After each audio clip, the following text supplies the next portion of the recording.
हमने अपनी last class में क्या करा था? क्वेश्चंस दिए थे मैंने आपको करने के लिए। चलो तो पहले क्वेश्चंस डिस्कस कर लेते हैं।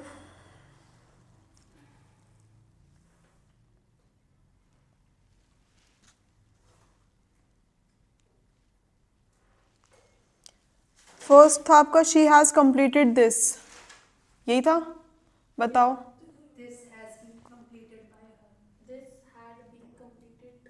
हैड बीन क्यों आएगा?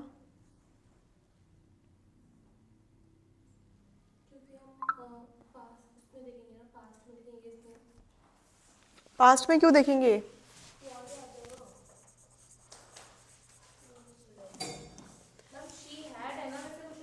हैज है।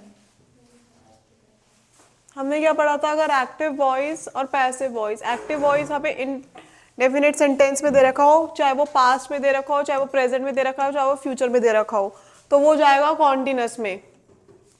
ठीक है, अगर प्रेजेंट में दे रखा है तो प्रेजेंट कॉन्टिन्यूस में जाएगा, पास्ट में दे रखा है तो पास्ट कॉन्टिन्यूस में जाएगा, और फ्यूचर में दे रखा है तो फ्यूचर कॉन्टिन्यूस में जाएगा।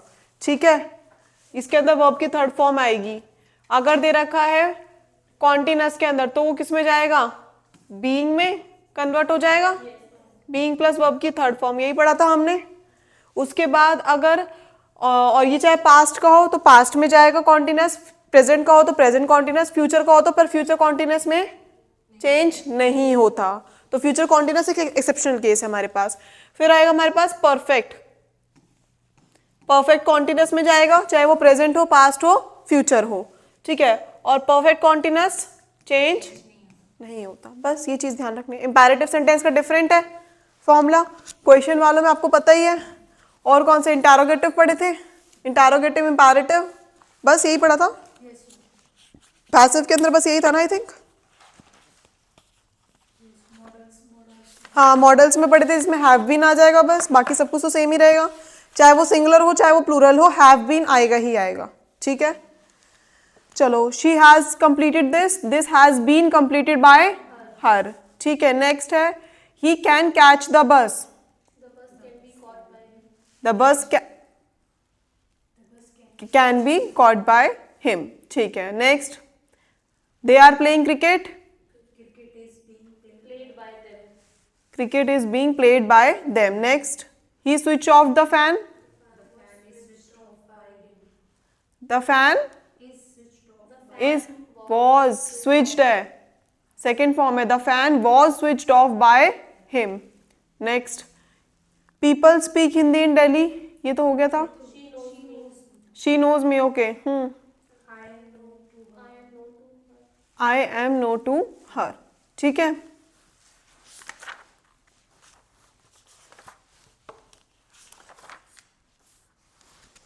I am known to her, I am known by her, bye हर नहीं, टू हर, क्योंकि नो क्या है हमने बताया था ना, कल हमने नो वाला पढ़ा था। नो के साथ क्या आएगी? टू ही आएगा, क्योंकि नो का नोइंग नहीं आएगा। कुछ वर्ड्स ऐसे थे एक्सेप्शन जिसके साथ टू ही आएगा। I am known to her. Next,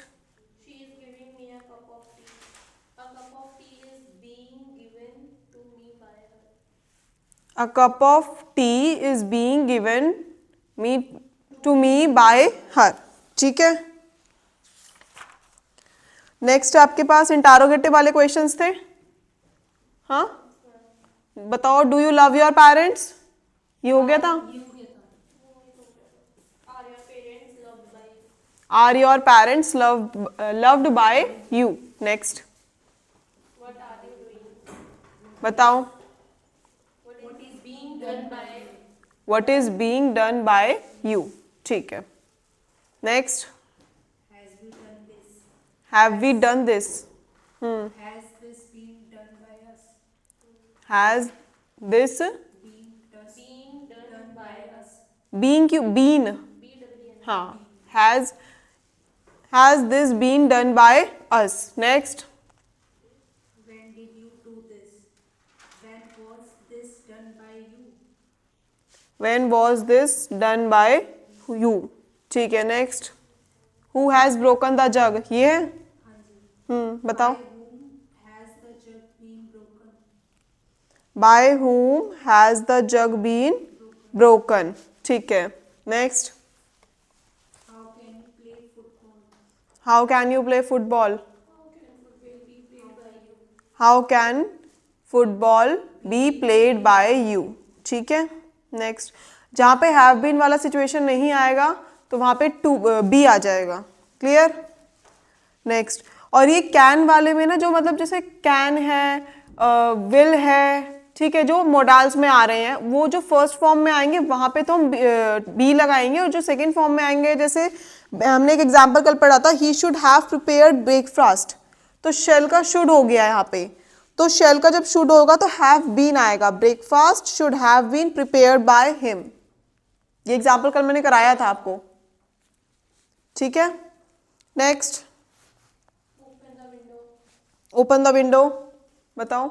Let the window be open. Let the window be open. Or you are requested to open the window. You are requested to open the window. Right. You are advise to open the window. ये आप कैसे भी बना सकते हो, depend करते हैं आपके ऑप्शंस कैसे गिवन है. अगर आपको ऑप्शन दे रखा है लेट वाला तो सिंपल लेट है. वैसे आपको जो यू आर रिक्वेस्टेड वाला, यू आर ऑर्डर्ड वाला, यू आर एडवाइज वाले तभी आते जब आपको एक सिनेरियो गिवन होगा. ठीक है, next. Late him be killed. ठीक है, Or you are ordered to kill him. हाँ, you are order to kill him. जैसे किल हिम का मतलब क्लियर है, आप एडवाइस नहीं करोगे उसको मारने के लिए, सीधा ऑर्डर ही करोगे मारने के लिए. ठीक है, next. Tell him to come as soon as possible. Let him be told to come as soon as possible. Let him be told to come as soon as possible. ठीक है, Or you are requested to tell him to come. As soon as possible. ठीक है, Break the chair. Let the chair not be broken. Let the chair not be broken. You are ordered, Advise you are advise not to not to break the chair. You are ordered not to break the chair. Next. change the voice. Don't go in the sun. You are advised not to go in the sun. ठीक है, don't go in the sun. You are advise not to go in the sun. ठीक है, next. Change the voice. Let the voice be changed.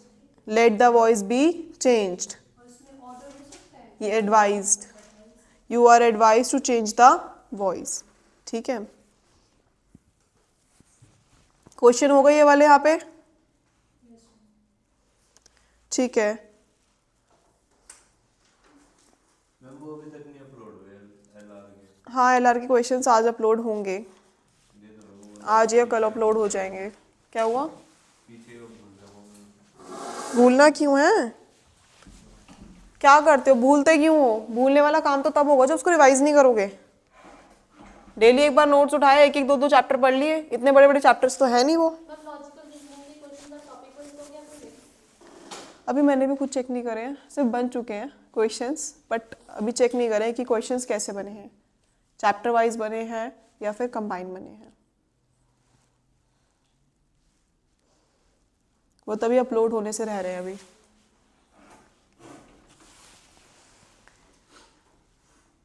The invigilator was reading out the instructions. इसको करो passive voice के अंदर change. Was reading out the instructions.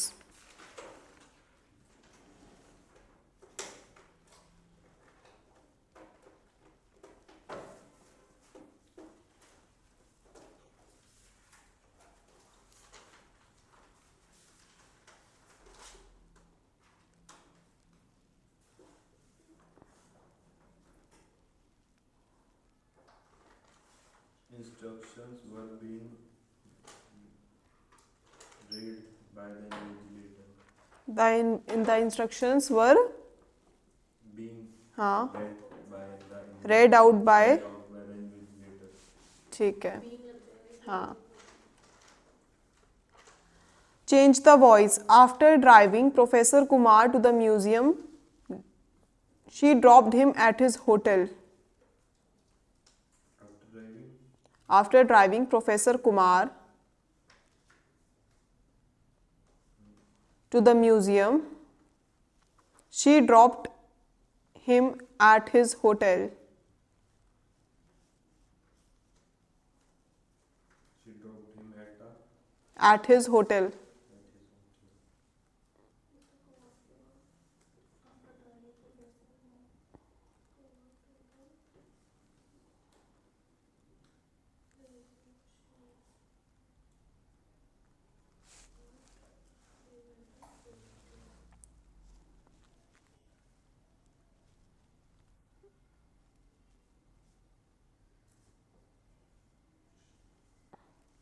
बताओ।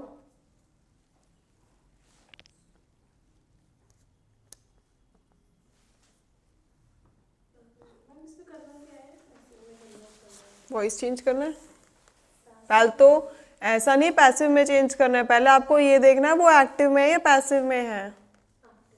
Active में है तो पैसिव में चेंज होगा, पैसिव में है तो एक्टिव में चेंज होगा। इस चीज़ का भी ध्यान रखना। ये भी आ जाता है change the voice only. Sentence पढ़ के समझ में आएगा कि एक्टिव है या पैसिव है।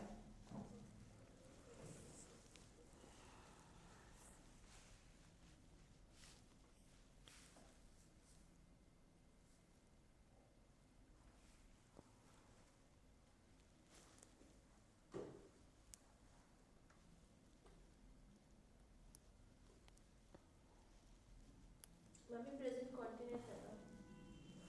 देखो मुझे सेंटेंस बना के बताओ, इतना टाइम नहीं लगना चाहिए।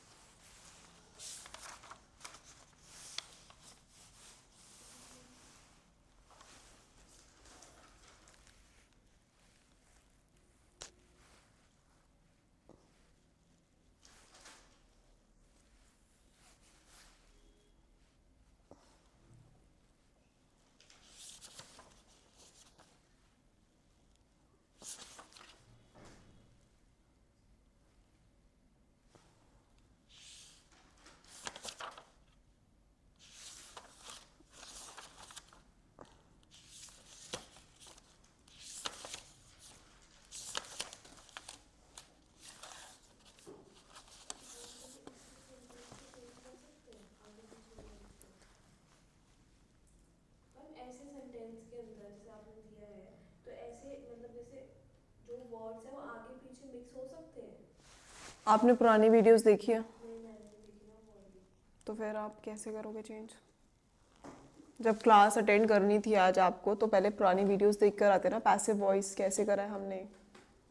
अब आगे आज हम जो क्वेश्चन टैग करने वाले हैं, क्वेश्चन टैग हमारा नेक्स्ट टॉपिक रहेगा, तो उसके अंदर तो कंपाउंड सेंटेंस, कॉम्प्लेक्स सेंटेंस, बहुत सारी चीज़ें हैं जो आपको पुरानी क्लासेस पढ़े बिना समझ ही नहीं आएगी। मैंने फर्स्ट क्लास में ही कह दिया था कि आपको अगर इंग्लिश पढ़नी है तो आपको सारे टॉपिक सीरियल वाइज ही करने पड़ेंगे, क्योंकि हर एक टॉपिक दूसरे के साथ इंटीग्रेटेड है। अगर आपको सेकंड टॉपिक आप सेकंड क्लास में आए हो तो इसका मतलब ये नहीं आपको सेकंड क्लास समझ में आ जाएगी, क्योंकि फर्स्ट क्लास जब तक समझ में नहीं आएगी उसके अंदर सारे बेसिक्स क्लियर करे हुए हैं मैंने। तो नेक्स्ट टाइम ध्यान रखना, जब भी क्लास में आओगे तो पहले की क्लासेस देख कर आओ, क्योंकि अपलोड तो रेगुलरली हो ही रही हैं। After driving professor Kumar to the museum she dropped him at his hotel. दो टेंसेस लग रहे हैं। After driving professor Kumar to the museum एक सेंटेंस हो गया ये। आफ्टर ड्राइविंग इट मीन्स ये कॉन्टिन्यूअस में है। देख नहीं, दो सेंटेंस है, दो सेंटेंस है तो पहला सेंटेंस है किस में है? कॉन्टिन्यूअस में है। अब ये प्रेजेंट में है, पास्ट में है, फ्यूचर में है, कुछ नहीं पता, क्योंकि हमसे इसमें क्या हेल्पिंग वर्ब नहीं लगा रखी है इन्होंने। तो मैं इसको एज इट इज ही सिंपल लिखूंगी, मुझे नहीं पता ये किस में है। अब ये after driving, after being driven to the museum, ठीक है, after being driven to the museum, वो सब्जेक्ट आ गया, ऑब्जेक्ट आ गया फर्स्ट वाली लाइन का, एक सेंटेंस का। After driving professor Kumar to the museum, तो to the museum is to the museum क्या हो गया? ऑब्जेक्ट हो गया, ठीक है। प्रोफेसर कुमार हुम का आंसर कर रहा है, ठीक है। After being driven to the museum professor Kumar, अब देखो she dropped him at his hotel. Dropped का मतलब है सेकंड फॉर्म लग गई है, पास्ट इंडेफिनिट को पास्ट कॉन्टिन्यूअस में करेंगे, तो professor Kumar was dropped at his hotel. समझ में आया या नहीं आया? She dropped him at his, जब हमें पता है कि जब हम दो सेंटेंसेस को कंबाइन करेंगे, दो प्रिंसिपल क्लॉज जिसके अंदर हमें दे रखे हैं, तो पहले वाले में हमने कॉन्टिन्यूअस टेंस यूज करा है, बट ये नहीं पता कौन सा कॉन्टिन्यूअस है वो, तो हम उसको बीइंग ही लगा देंगे जस्ट, ठीक है। वो तो हो गया क्लियर। उसके बाद she dropped him at his hotel. Dropped का मतलब क्या है कि पास्ट टेंस है, सेकेंड फॉर्म आ रही है, सेकेंड फॉर्म आ रही है, तो हमने क्या देखा था कि इंडेफिनिट को किस में चेंज करेंगे? कॉन्टिन्यूअस में। तो was dropped at his hotel, ये दो सेंटेंस है, इन दोनों सेंटेंस को हमें एक ही सेंटेंस बनाना है। समझ में आया? अब इसके ऑप्शंस और भी सुन लो। अब मैंने ये वाला ऑप्शन आपको आंसर क्यों बताया, क्योंकि इसके अंदर ऑप्शंस दे रखे अलग अलग। ऑप्शंस क्या है? पहला ऑप्शन तो यही है, after being driven to the museum professor Kumar was dropped at his hotel, ठीक है। दूसरा ऑप्शन है professor Kumar was being driven dropped at his hotel. ये वाला ऑप्शन गलत है क्योंकि फर्स्ट वाला क्या है, फर्स्ट वाले के अंदर कॉन्टिन्यूअस टेंस है, पर उसके अंदर ये क्लैरिफाई नहीं कि कॉन्टिन्यूअस टेंस कौन सा यूज किया हुआ है, और इसके अंदर दो वर्ब्स है। जब दो वर्ब्स है इट मीन्स दो सेंटेंस हैं, या तो हो सकता है एक सबऑर्डिनेट क्लॉज हो और एक प्रिंसिपल क्लॉज हो, राइट, और हो सकता है दोनों ही प्रिंसिपल क्लॉज हो। तो दोनों ही हमारे पास इस सेंटेंस के अंदर क्या है, प्रिंसिपल क्लॉज है, तो हम दो सेंटेंस को अलग अलग ट्रीट करेंगे। फर्स्ट सेंटेंस में जो टेंस यूज किया गया है हम उसके अकॉर्डिंग उसको ट्रीट करेंगे, और सेकंड सेंटेंस के अंदर जो टेंस दिया गया उसके अकॉर्डिंग उसको ट्रीट करेंगे, राइट। तो सेकंड सेंटेंस गलत हो गया हमारा। फिर थर्ड ऑप्शन है after she had driven professor Kumar to the museum she had dropped him at his hotel. अब देखो, अब ऊपर वाले को हम ड्राइविंग का डायरेक्ट परफेक्ट कॉन्टिन्यूस तो नहीं कर सकते, परफेक्ट तो नहीं कर सकते हैं, कॉन्टिन्यूस से परफेक्ट नहीं जाता, हमने ये रूल पढ़ा है कि कॉन्टिन्यूस टेंस को हम परफेक्ट में चेंज नहीं कर सकते हैं, और ना ही हम इंडेफिनिट को भी कॉन्टिन्यूस परफेक्ट में चेंज कर सकते हैं, क्योंकि she dropped him at his hotel, और यहाँ पे आपको ऑप्शन मिल जाएगा she had dropped him at his hotel, तो ये भी गलत हो जाएगा। फोर्थ ऑप्शन है after she was driven professor Kumar to the museum she had dropped him at his hotel.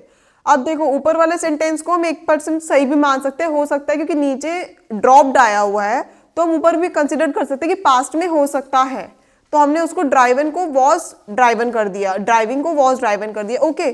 But नीचे वाला सेंटेंस तो ड्रॉप्ड है ना, और इसने परफेक्ट यूज करा हुआ है शी हैड ड्रॉप्ड, तो इनडेफिनिट टेंस कॉन्टिन्यूस में चेंज होता है ना कि परफेक्ट में, ठीक है। तो इससे आप एलिमिनेट कर सकते हो कि आपका कौन सा ऑप्शन ठीक है, और जरूरी नहीं है हर एक ऑप्शन जो आपको दिया जाए वो पैसिव में कन्वर्ट करके ही दिया जाए, ठीक है।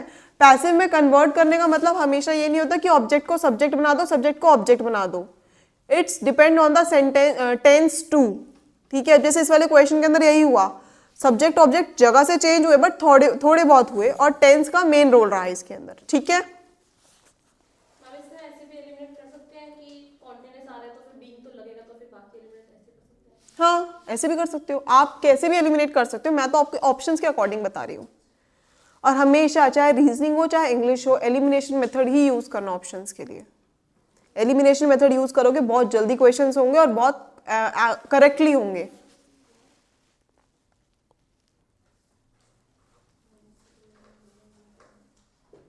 मैम फिर इसका करेक्ट आंसर एक बार बोल पाऊँ, after being driven to the museum professor Kumar was dropped at his hotel.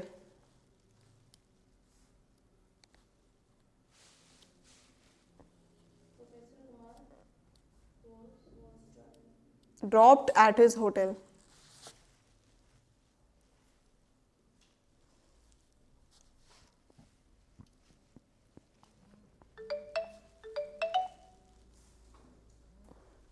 She spoke to the official on duty. Next sentence मुझे बस फटाफट सुनकर ही चेंज करके बताओ। She spoke to the officials on duty.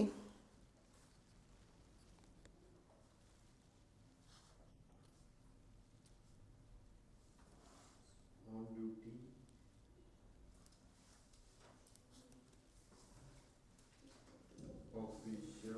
Official was spoke to her. She spoke to the official on duty. Official was spoke to her on duty. Officials were spoken to her on the duty. नहीं,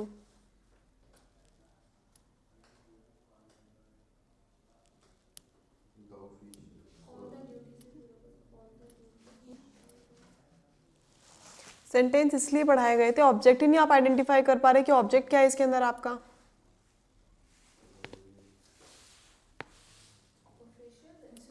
On duty official was the object क्या है पहले मुझे ये बताओ, Official. और the duty क्या है, एडवर्बियल, जो किसको कॉम्प्लीमेंट कर रहा है, Official. ऑब्जेक्ट को। ऑब्जेक्टिव एडवर्बियल हो गया वो। She spoke to the official on duty, she spoke to whom, official, and where the official is on duty. तो और जो एडवर्बियल है वो हमारा ऑब्जेक्ट को कॉम्प्लीमेंट कर रहा है, तो ऑब्जेक्टिव एडवर्बियल हो गया। वो बताया था ना मैंने, ऑब्जेक्टिव कॉम्प्लीमेंट बताया था। जो चीज ऑब्जेक्ट को कॉम्प्लीमेंट करती है, जो चीज ऑब्जेक्ट को और एक्सप्रेस करती है, वो हो गया हमारा ऑब्जेक्टिव एडवर्बियल या एडजेक्टिव कॉम्प्लीमेंट। ये चीज बताई थी। तो द ऑफिशियल ऑन ड्यूटी, ये आपका कंप्लीट एक बार में उठ के जाएगा, क्योंकि ऑब्जेक्टिव ही एडवर्बियल को आगे बढ़ा के लेके जा रहा है। ठीक है, but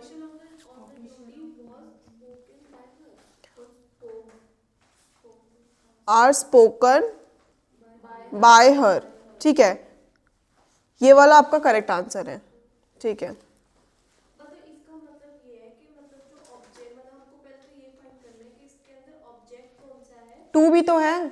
she spoke to by spoken, the official on duty was spoken to by her. To by दोनों इंग्लिश। क्योंकि टू भी तो है सेंटेंस में, she spoke to the official on duty.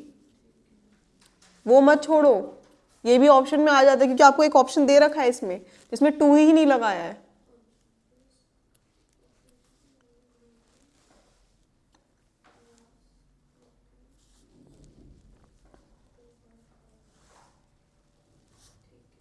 Done. ऐसी सेट में तो आती है पैसे सेट में आती है पैसे, उसमें बस कंपेरिजन होता है और सिनोनिम्स और एडजेक्टिव। हाँ, मेंस में आता है, मेंस में, और जो आपका एक और एग्जाम होता है ना, हिंदी इंग्लिश का मिक्स होता है जो, उसमें आता है। The child could not have done this mischief. The child could not have done this mischief.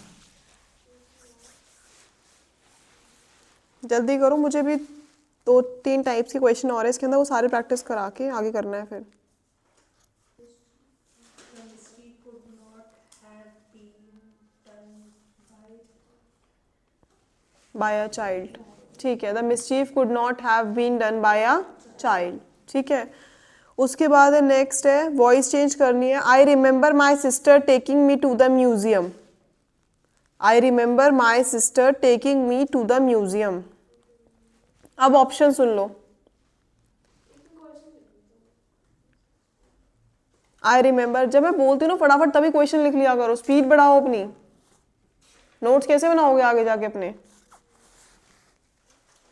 I remember my sister taking me to the museum. First option is I remember I was taken to the museum by my sister.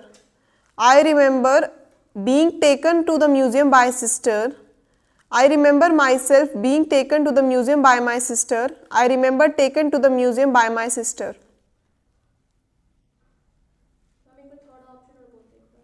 I remember myself being taken to the museum by my sister.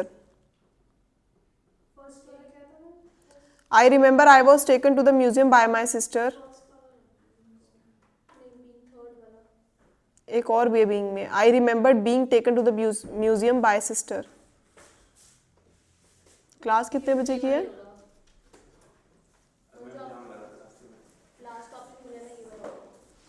I remember being taken to the museum by sister. ठीक है, अब इसमें दोनों में being आ रहा है, पर दोनों में कंफ्यूज नहीं होना। जो सेंटेंस आपको सही लग रहा है उसके अकॉर्डिंग ही तो बनाओगे। बीइंग तो होना ही जरूरी है, बट उसके अंदर बोला हुआ थर्ड वाले के अंदर I remembered myself being taken to the museum by my sister. 2 बार माई सेल्फ आ रहा है, एक बार माई आ रहा है, एक बार माई सेल्फ आ रहा है, तो सेंटेंस के अंदर वो चीज गिवन नहीं है। जो सेंटेंस के अंदर गिवन है उसी में से ही बनाना है, आपको अपनी तरफ से कोई एड ऑन नहीं करना है। आपको जो एड ऑन करना है वो बाय का करना है और बीइंग का करना है। ठीक है, यही चीज बताई थी आप लोगों को, 2 ही चीज एड ऑन होगी और बाकी इंटरचेंज होंगी।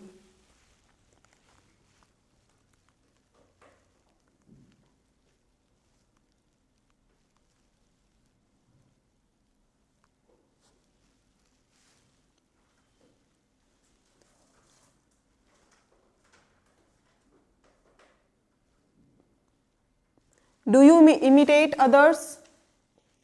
Do you imitate others? Active passive voice हमारा टॉपिक चल रहा है इंग्लिश में। चेंज करो।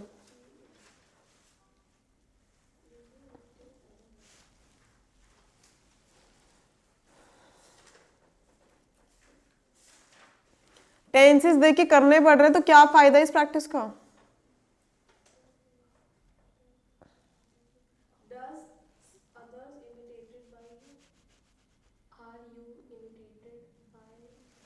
Are others imitated by you, indefinite है, कॉन्टिन्यूस में चेंज होगा, others, do you imitate whom, do you imitate whom, तो अदर किसका दे रहा है, हुम का आंसर दे रहा है, जो हुम का आंसर देता है वो क्या होता है, ऑब्जेक्ट, ऑब्जेक्ट आगे आ जाएगा, are others imitated by you,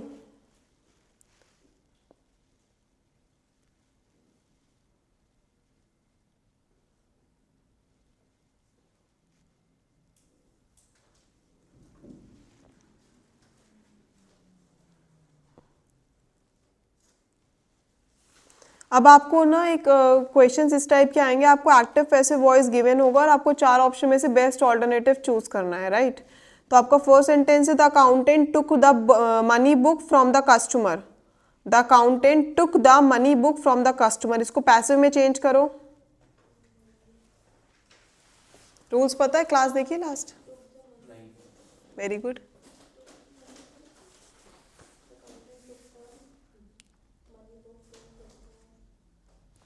The accountant took the money book from the customer.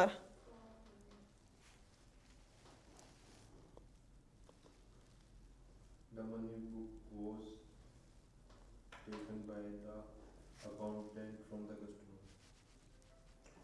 The money book was taken from the customer by the accountant. Accountant के थ्रू ही तो ली गई है ना, मीनिंग तो चेंज नहीं हो सकता ना।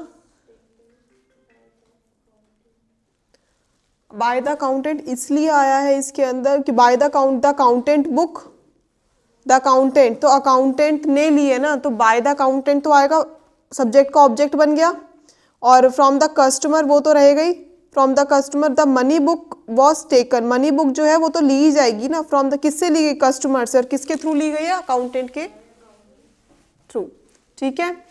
The money book was taken from the customer, the money was taken from the customer by the accountant, ठीक है।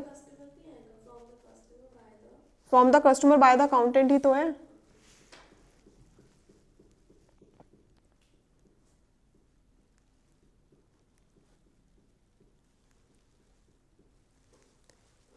The student who returned books late dash is fined, be fined, will be fined, will fine. The student who returned Books late, be fined, is fined, will be fined और will fine. Ma'am पता है आप ये questions ना इसके अंदर upload कर दिया करो, Is being fined. नहीं ऐसे बहुत कंफ्यूजन होता है। कंफ्यूजन क्या हो रहा है? हम धीरे हम लिख रहे हैं ना, तो आप तो अपनी स्पीड बढ़ाओ ना लिखने की, आप यूपीएससी के स्टूडेंट्स हो और आपको इतनी स्पीड बनानी चाहिए कि टीचर बोल रहा है और आप लिखो। यहाँ तो आपको बहुत आराम से बोला जाता है, आपको लिखने का टाइम दिया जाता है, बाकी जगह नहीं दिया जाता। फटाफट टीचर बोलती जाती है, उसको लेक्चर कंप्लीट करना होता है, बोलेगा और वो आपको सुनना है सुन लो, लिखना है लिखो, आपकी हेडेक है। फिर ना बुक्स आपके पास होती है, उनसे पढ़ो। मैम लाइव क्लास पूरी चल रही हो? लाइव क्लास में कोई होता ही नहीं स्टूडेंट्स। अच्छा ऑनलाइन नहीं चल रही है? मतलब दिव्या कोई तो भी नहीं चल ऑनलाइन रही। ही ले रही थी, आज कहती थी लोग ऑनलाइन। आज की भी नहीं चली, कल की भी, कल की मैंने कल की भी नहीं थी। कल की भी नहीं थी और आज मैंने दी नहीं थी क्लास ऑनलाइन। नहीं और भी नहीं चल रही। और का तो पता नहीं मेरे को। नहीं हिस्ट्री की ओपन हो रही थी। हिस्ट्री की तो कल थी क्लास, ऑनलाइन थी। मैम क्या था, जो हिस्ट्री का जो लिंक आ रखा था ना, वो ऐप पे तो आ रखा है, बट वो इसके अंदर सिस्टम में नहीं है, इसलिए हिस्ट्री की क्लास ऑनलाइन हुई थी। अच्छा, उस दिन मैंने परसों ऑनलाइन क्लास करी थी बट कोई स्टूडेंट आया नहीं, तो मुझे लगा सारे स्टूडेंट्स यहीं हैं अब। क्या क्या? सारे स्टूडेंट्स मुझे लगा इसी क्लास में, अब ऑनलाइन तो उस दिन परसों कोई भी नहीं आया था। आप ऑनलाइन ले रहे थे क्लास परसों? मैं पूरी कोशिश कर रहा था उसको ले लूं, मेरे को ओपन नहीं हुआ। क्यों नहीं हुआ? ओपन चल रही थी क्लास तो यहाँ पे। मैंने 3:30 बजे ओपन किया था। 3:30 बजे 2:30 बजे की क्लास थी। 2:30 हाँ मैं वो कुछ काम 12:30 से 2:30 तक की ही क्लास थी। 3:30 बजे ऑन कैसे हो जाएगी क्लास? 3:30 बजे तो फिर चालू थी ना मैम क्लास 2:30 से 4:30। कल की थी वो, परसों 12:30 से 2:30 थी। नहीं हिस्ट्री वाली वो तो बाद में थी ना। हिस्ट्री 2:30 बजे से थी। हिस्ट्री का बता तो रही हूँ, उनके साथ लिंक के साथ कोई इशू हो गया था, लिंक ओपन नहीं हो रहा था। हिस्ट्री के साथ भी हुआ था और एक और क्लास थी उसके साथ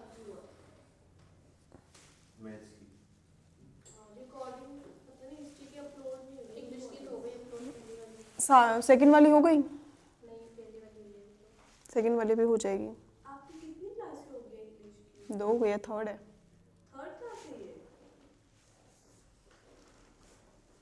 तभी कह रही हूँ वीडियोस देख कर आओगे तो कुछ समझ में आएगी, वरना 2 घंटे बैठ के खराब ही करोगे, सब ऊपर से जाएगा। हाँ, इनकी एक अपलोड हुई है। मैम सी का मतलब क्या है? सी हाँ। Continuous tense. ये पैसिव का रूल है, अगर एक्टिव में सेंटेंस इंडेफिनिट में दे रखा है तो पैसिव में वो कॉन्टिन्यूअस में चेंज हो जाएगा, जिसके साथ लगेगा वर्ब की थर्ड फॉर्म। चाहे प्रेजेंट इंडेफिनिट दे रखा है तो प्रेजेंट कॉन्टिन्यूअस हो जाएगा, पास्ट इंडेफिनिट दे रखा है पास्ट कॉन्टिन्यूअस हो जाएगा, फ्यूचर इंडेफिनिट दे रखा है फ्यूचर कॉन्टिन्यूअस हो जाएगा।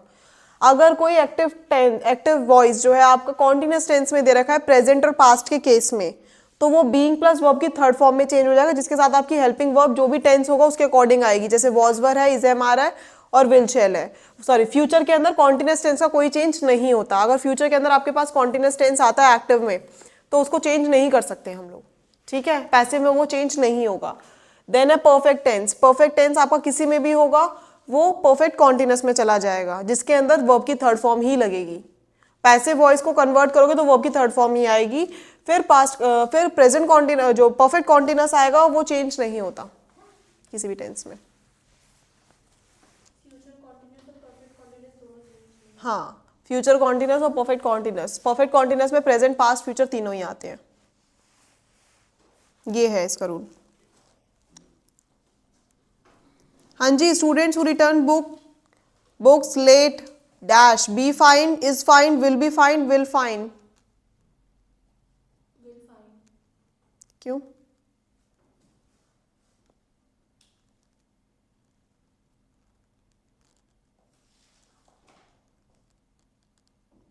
मैम अभी फाइन हुआ है, इन फाइन मतलब बी फ्यूचर बी में। Fine. Students who return books late, जिन्होंने बुक्स लेट सबमिट करी है, रिटर्न करी है, उनको फाइन लगे तो पैसिव वॉइस है ये, will be find, will be find, ठीक है। ये पैसिव वॉइस है। मैम इसमें बी कैसे लगा? Shall be, will be. अच्छा हाँ। How anyone can do this? How can anyone do this?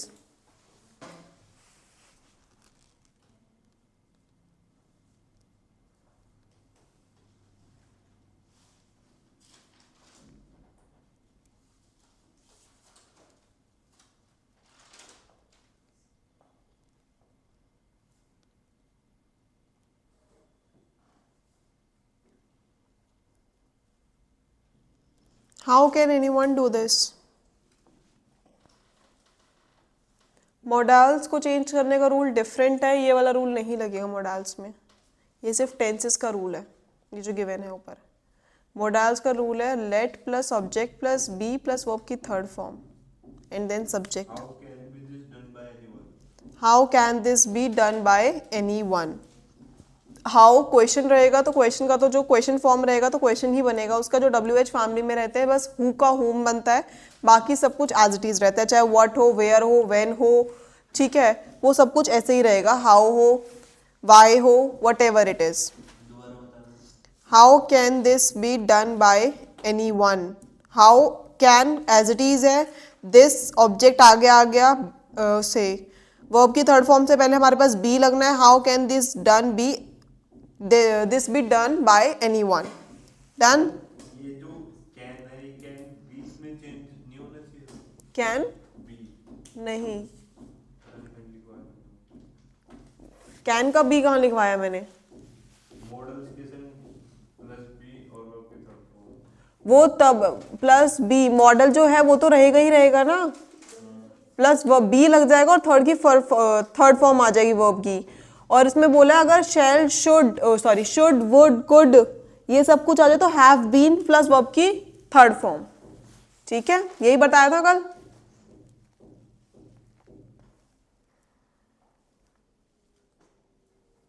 You surprise मी, इसको एक्टिव वॉइस के अंदर कन्वर्ट करो। You surprise me. Sorry passive में, you surprise me.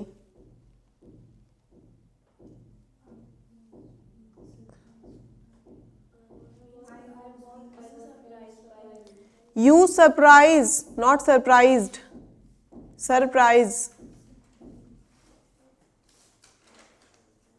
I am surprised by you. I am surprise, जब मैं surprise हूँ, किसी सामने वाले ने ही सरप्राइज किया होगा ना, तो वो तो नॉर्मली मैंने इंपैरेटिव सेंटेंस के अंदर क्या बताया था, I am surprise by you ही आएगा, बट बाय यू हम यूज नहीं करेंगे, जहाँ पे ऑब्जेक्ट की सब्जेक्ट की जरूरत नहीं है वहाँ हम क्यों लगाएंगे। हमने एक people Hindi language speaking by Delhi people, ऐसी कुछ था, करा था कल एग्जाम्पल, याद आ गया, बाय पीपल हटा दिया था हमने उसमें से।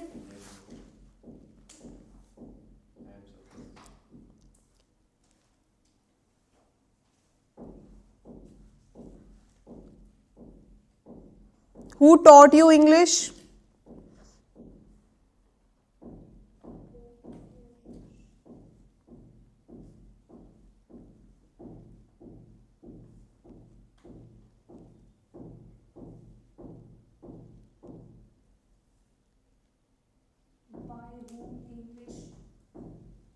Was taught By whom was English taught to you?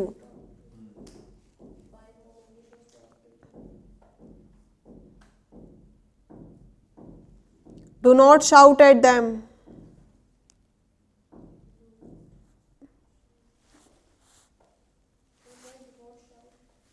Do not shout at them. इसके ऑप्शंस मैं बताती हूँ, पहले सुन लो ऑप्शंस, फिर देखो ऑप्शन भी कैसे कंफ्यूजन में आते हैं। Stop shouting at them, let them not to be shouted, not be shouted upon, let they not be shouted upon. पहला है let them not be shouted upon, दूसरा है let they not be shouted upon, फिर fourth option है you are commanded not to shout at them, last वाला।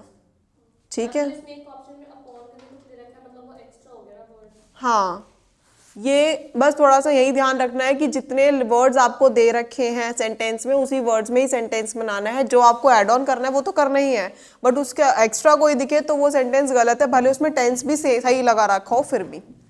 ठीक है,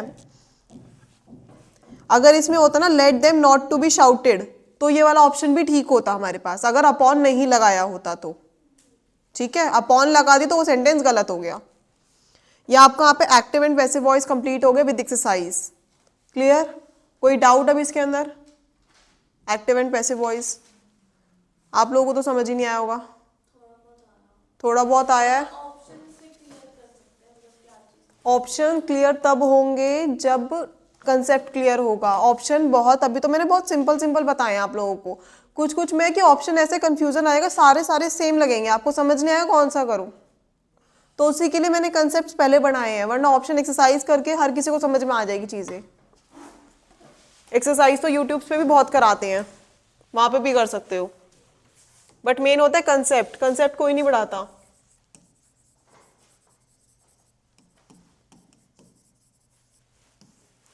next question है आपका, नेक्स्ट चैप्टर है आपका question tag. Question tag in the sense कि किसी से क्वेश्चंस पुट अप करना, और किसी से आप क्वेश्चन कब पुट अप करते हो? जब कुछ जानना हो।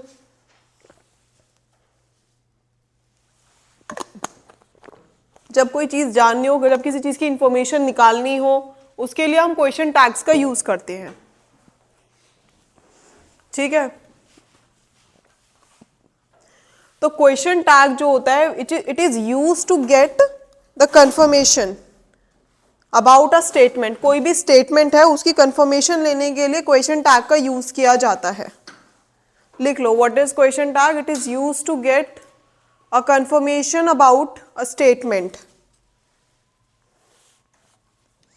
जो इनके एक्टिव एंड पैसिव वॉइस है, सेंटेंस है, हमने जो टेंस पढ़ा है, इनके मीनिंग जो क्वेश्चन टैग है, इनके मीनिंग से भी हम काफ़ी चीज़ें सॉल्व कर सकते हैं।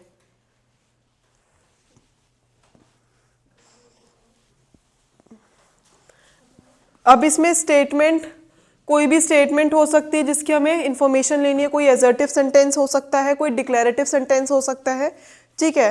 किसी भी टाइप की स्टेटमेंट हो, सेंटेंस हो, चाहे वो नेगेटिव में हो, चाहे वो अफर्मेटिव में हो, चाहे वो इंटारोगेटिव में हो, नेगेटिव इंटारोगेटिव में हो, सभी टाइप के हम उसके ले सकते हैं। डिक्लेरेटिव सेंटेंस पता है ना, सिंपल सेंटेंस ही होता है जिसमें इंफॉर्मेशन को डिक्लेयर करके बताया जाता है, जैसे we got independence on 1947 on August 15 1947, ठीक है। तो ये डिक्लेरेटिव है कि इंफॉर्मेशन डिक्लेयर कर रहा है, डिक्लेरेटिव सेंटेंस जिसके वर्ड से ही समझ में आता है, ठीक है। अब क्वेश्चन फॉर कंफर्मेशन, अब क्या क्या कंफर्मेशन के लिए क्वेश्चन पूछ सकते हैं कि व्हेन वी गॉट इंडिपेंडेंस, हमें इंडिपेंडेंस कब मिली। Is Delhi not the capital of India, Delhi जो है इंडिया की कैपिटल नहीं है, नेगेटिव में आ गया sentence, is Delhi not the capital of India. अब इसका आंसर यस और नो किस में आएगा, नो, क्योंकि दिल्ली तो कैपिटल है ना इंडिया की। तो इस तरह से information, is Delhi not, isn't Delhi, अब मैं इसको बड़े में भी बोल सकती हूँ, is Delhi not the capital of India, isn't Delhi, ठीक है, इस तरह से भी बोल सकती हूँ। और is Delhi not the capital of India, isn't Delhi the capital of India, ठीक है। और क्या बोल सकती हूँ, इजंट इट, ठीक है। जैसे is capital the Delhi of India, the capital of India is Delhi, isn't it, ये भी तो क्वेश्चन पूछ सकती हूँ ना मैं। डिफरेंट टाइप से मैं क्वेश्चंस पूछ सकती हूँ। मैं क्वेश्चन डिपेंड करता है कि मैं अपना एक प्रॉपर क्लॉज के फॉर्म में क्वेश्चन पूछूं, फ्रेज के फॉर्म में क्वेश्चन पूछूं, या एक वर्ड के फॉर्म में क्वेश्चन पूछूं, ठीक है। मैंने एक क्लॉज दे दिया, the capital of Delhi is, the capital of India is Delhi, फिर मैंने एक छोटा सा एक वर्ड दे दिया, इजंट इट, क्वेश्चन तो मेरा आ गया ना, समझ में आया। तो क्वेश्चन आप कैसे बना सकते हो, वर्ड्स में बना सकते हो, फ्रेज में बना सकते हो, एंड क्लॉज में बना सकते हो, राइट। नेक्स्ट, और जो क्वेश्चन टैग का जो सब्जेक्ट होता है ना, वो हमेशा क्या होता है, प्रोनाउन। ये चीज ध्यान रखना, पहचान है क्वेश्चन टैग की, the subject of a question tag will always be a pronoun.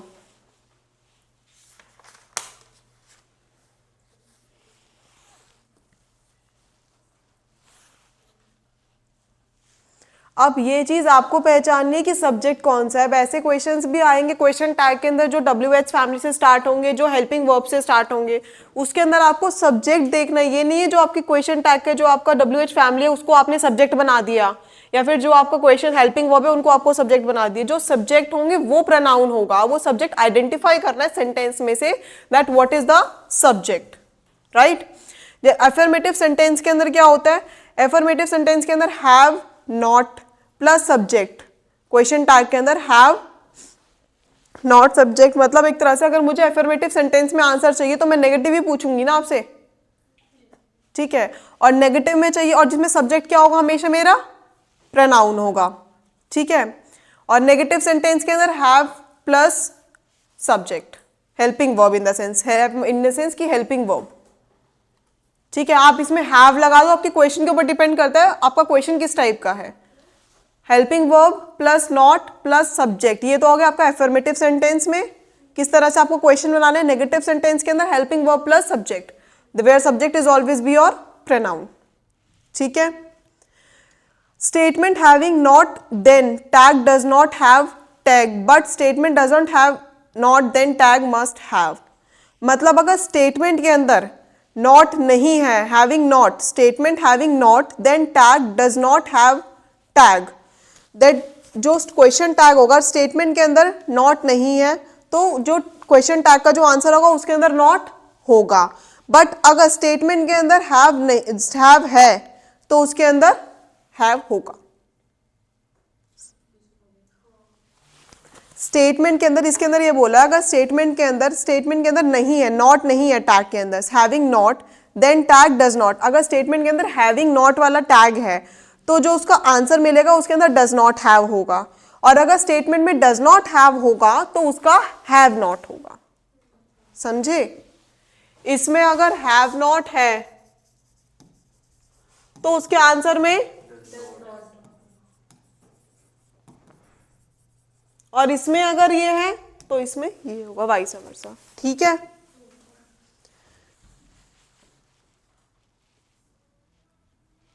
अब मैं मैंने क्वेश्चन बना रही हूँ, मुझे इसके छोटे छोटे क्वेश्चन टैग्स बना के बताओ। जैसे यू डोंट वेस्ट टाइम,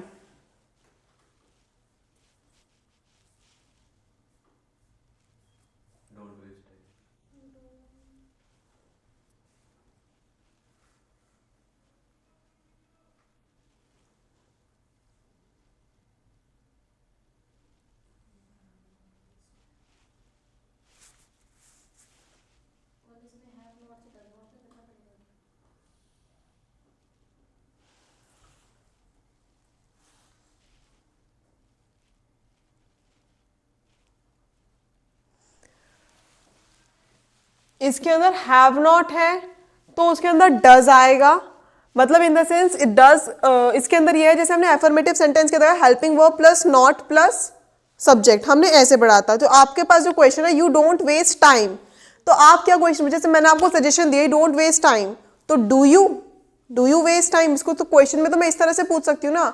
इसमें अगर मैंने नॉट लगाया है तो यहाँ पे नॉट नहीं लगाऊंगी, नॉट लगाया नहीं लगाया तो नॉट लगाऊंगी क्वेश्चन टैग्स के अंदर। You don't waste time, do you, मैं इसको डू यू भी पूछ सकती हूँ, do you waste time, question में पूछना है मेरे को। ठीक है, यहाँ पे मैंने आपको जो आंसर दिया यू डोंट वेस्ट टाइम, ये एफर्मेटिव सेंटेंस में दिया है और मुझे उसको क्वेश्चन टैग पूछना है आपसे, तो डू यू वेस्ट टाइम। ठीक है, उसके बाद शीला किल्ड द रैट, अब किल्ड आ गया तो किल्ड का मतलब जो क्वेश्चन जाएगा वो किस में जाएगा, पास्ट में, पास्ट में भी जाएगा और नॉट में भी जाएगा। ठीक है, didn't she kill the rat, समझ में आया ये। देखो you don't waste the time तो डोंट का रहेगा, डू यू रहेगा। ठीक है, अगर शी किल्ड द रैट तो मतलब यहाँ पे अगर पॉजिटिव दे रखा है तो यहाँ पे नेगेटिव हो जाएगा और यहाँ पे जो टेंस दे रखा है उसी टेंस के अंदर कन्वर्ट हो जाएगा। यहाँ पे प्रेजेंट दे रखा है तो प्रेजेंट, हेल्पिंग वर्ब तो वही लगानी है जो लगी होंगी टेंस के अकॉर्डिंग। पास्ट दे रखा है तो पास्ट, फ्यूचर दे रखा है तो फ्यूचर, टेंस चेंज नहीं करना है। This is a nice girl, didn't she kill the rat, तो डिडंट शी भी बोल सकती हूँ मैं simple. This is a nice girl, she तो है ही नहीं ना, दिस है, प्रोनाउन है, सब्जेक्ट। Isn't it? दिस का जो हमारा जो बनेगा वो इट ही तो बनेगा। दिस एक तरह से हम ऑब्जेक्ट की तरह ही तो ट्रीट कर रहे हैं। अगर सब्जेक्ट हमारा प्रोनाउन है तो उसको हम ऑब्जेक्ट की तरह ही तो करेंगे, लेकिन अगर उसमें नाम बोल दिया एडजेक्टिव के साथ, आपको जो दे रखा है उसके साथ अगर आपको नाउन भी साथ में दे दिया जाए तो हम उसके साथ काम करेंगे। समझ में आया? आपको दिस दे दिया, दिस प्रोनाउन है, अगर दिस के बाद अगर आपको नाउन दे दिया जाता कोई, this girl is a nice, this girl is nice, अगर मैं ये बोलती तो इजंट शी आता, क्योंकि आपको ये चीज पता है कि नाउन के आगे जो वर्ड आ जाता है, ये जैसे नाउन है, नाउन के आगे जो वर्ड आ जाता है वो एडजेक्टिव बन जाता है, भले वो प्रोनाउन क्यों ना हो। Is it clear? ठीक है, अब आपके पास जो देखा था this is a nice girl, तो दिस एक प्रोनाउन है, उसके बाद नाउन नहीं दे रखा तो उसको मैं इट की तरह ही ट्रीट करूंगी। अब मेरे पास नेक्स्ट क्वेश्चन है, दिस बॉय इज ब्रेव, तो boy is a noun and this क्या बन गया, एडजेक्टिव। ठीक है, क्योंकि उस बॉय की विशेषता बताई जा रही है। इजंट ही, हाँ, इजंट ही ब्रेव या इजंट ही। वैसे आपके पास जो आएंगे ना बहुत ही शॉर्ट फॉर्म में आएंगे ऑप्शंस में, जैसे do you, didn't she, isn't it और इजंट ही, इस तरह से आएगा। ठीक है, दिस और दैट प्रोनाउन है, प्रोनाउन के साथ प्रोनाउन किस में चेंज हो जाएगा, इट में चेंज हो जाएगा। ठीक है, दिस दिस और दैट, अगर सिर्फ प्रोनाउन आगे दे रखा है, जैसे आपको दे रखा है, मैंने बताया था this is a nice girl,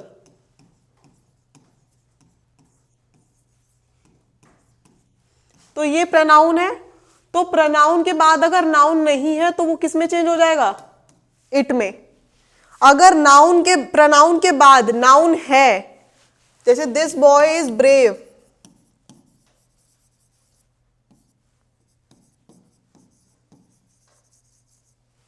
ये नाउन है, नाउन से पहले एडजेक्टिव आ गया, प्रोनाउन है तो यहां पे हम ही, शी और क्या यूज करेंगे, इट, ही, शी, इट। अगर इट क्यों यूज होगा, अगर जेंडर डिफाइन नहीं है तो this class is very good, this class is quite excellent, तो क्लास का कोई जेंडर नहीं है। ठीक है, class is also a noun, तो उसके लिए हम इट यूज करेंगे। समझ में आया? प्रोनाउन सॉरी एडजेक्टिव और नाउन आ जाएंगे तो हम उसमें यूज करेंगे ही, शी, इट। सिर्फ प्रोनाउन आएगा तो हम यूज करेंगे इट। ये दिस और दैट दोनों के साथ है। ठीक है, फिर आएगा दीज और दोज, दीज और those it also pronoun, pronoun सिर्फ प्रोनाउन आएगा तो हम उसकी जगह यूज करेंगे दे। दे, और दीज और दोज एडजेक्टिव और नाउन के साथ आए तो भी हम दे ही यूज करेंगे, ठीक है। जैसे these boys are very brave, ठीक है, तो दीज क्या हो गया, एडजेक्टिव हो गया, बॉयज क्या हो गया, नाउन हो गया, तो उसके साथ भी हम दे ही यूज करेंगे। इजंट दे, हाँ आरंट दे, ठीक है, क्लियर, समझ में आ गया, ये चीज समझ में आई।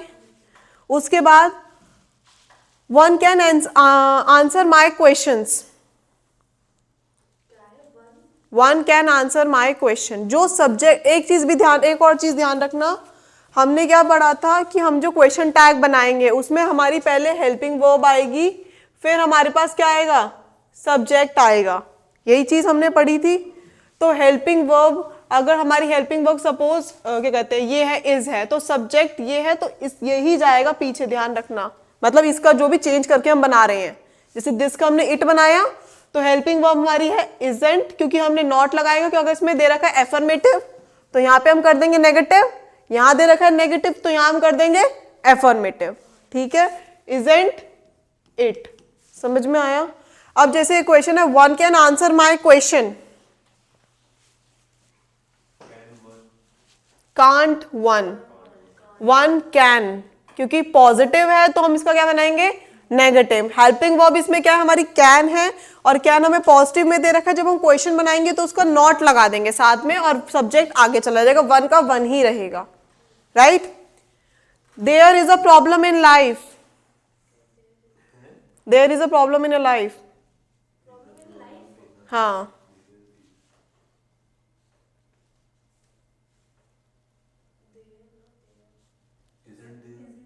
isn't there, there are not many problems in life, are there, क्योंकि not given है ऑलरेडी, समझ में आया। इसमें सिर्फ क्वेश्चन टैग के अंदर इतना सा फंडा है, अगर स्टेटमेंट के अंदर नेगेटिव स्टेटमेंट है तो क्वेश्चन टैग पॉजिटिव बनेगा, अगर स्टेटमेंट पॉजिटिव है तो क्वेश्चन टैग नेगेटिव बनेगा, बस इस चीज का ध्यान रखना है इसके अंदर। अब ये तो हो गया जेंडर स्पेसिफिक, हमने पढ़ा था। और सुन, अगर आपके पास कोई क्वेश्चन ऐसा आ जाए कि एम नॉट, जैसे आपको स्टेटमेंट दे दिया I am not giving the exam, ठीक है, I am not giving the exam, तो उसका जो बनेगा एम आई नहीं बनेगा, वो एक एक्सेप्शनल केस है, उसका बनेगा आरंट, वो एक्सेप्शनल केस है, I am not giving the exam.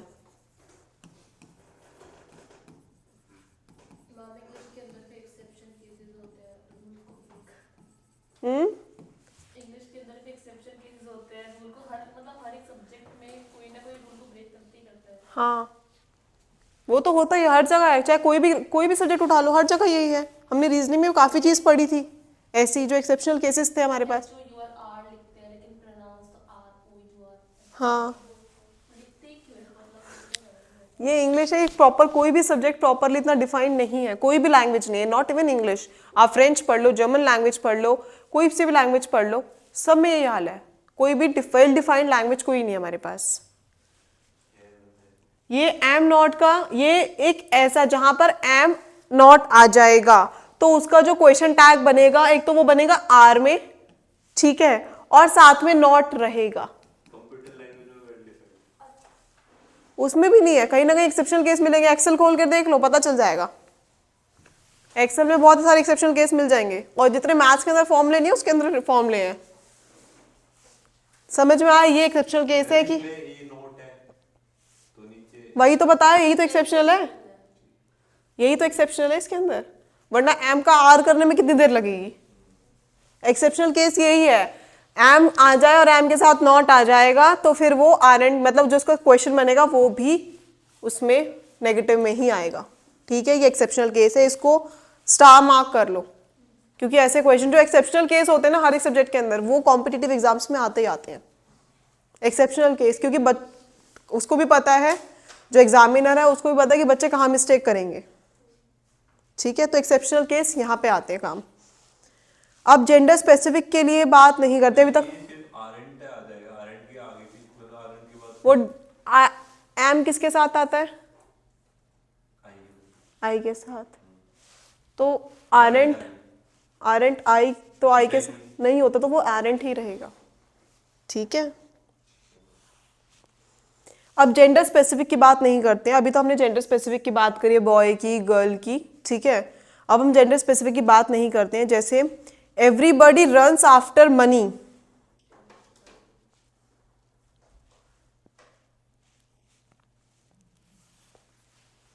Everybody runs after money, बहुत बड़ा चैप्टर है ये वाला, क्वेश्चन टैग बहुत बड़ा है।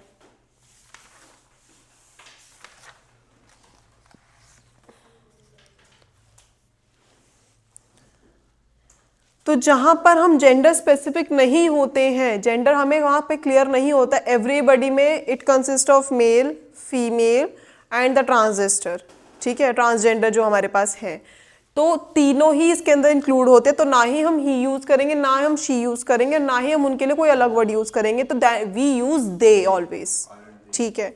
तो don't they, why aren't, everybody runs, runs it first form, तो फर्स्ट फॉर्म की हेल्पिंग वर्ब क्या है, डू डज, और दे के साथ क्या आएगा, डू, तो डोंट दे। समझ में आया?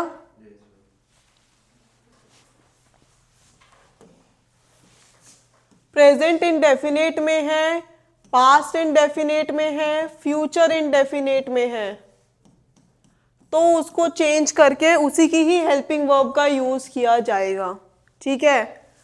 प्रेजेंट कॉन्टिन्यूअस है, पास्ट कॉन्टिन्यूअस है, फ्यूचर कॉन्टिन्यूअस है, तो उसकी हेल्पिंग वर्ब ही यूज की जाएगी। Present perfect, past perfect, future perfect, उसी की ही हेल्पिंग वर्ब यूज की जाएगी। हेल्पिंग वर्ब तो सबको पता ही है, इसकी डू डज, डिड और विल शेल, इसकी is am are,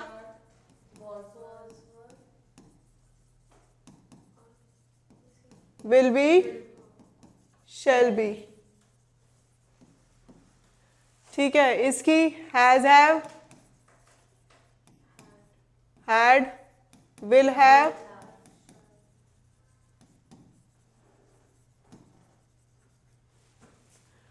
past, present perfect continuous, past perfect continuous, future perfect continuous, helping verb has been, have been, had been, will have been और shall have been।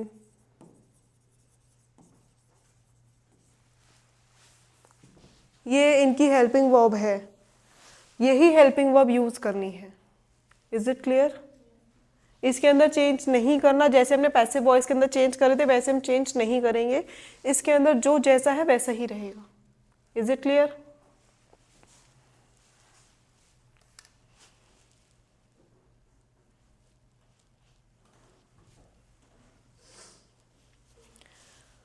ये लिखो फटाफट।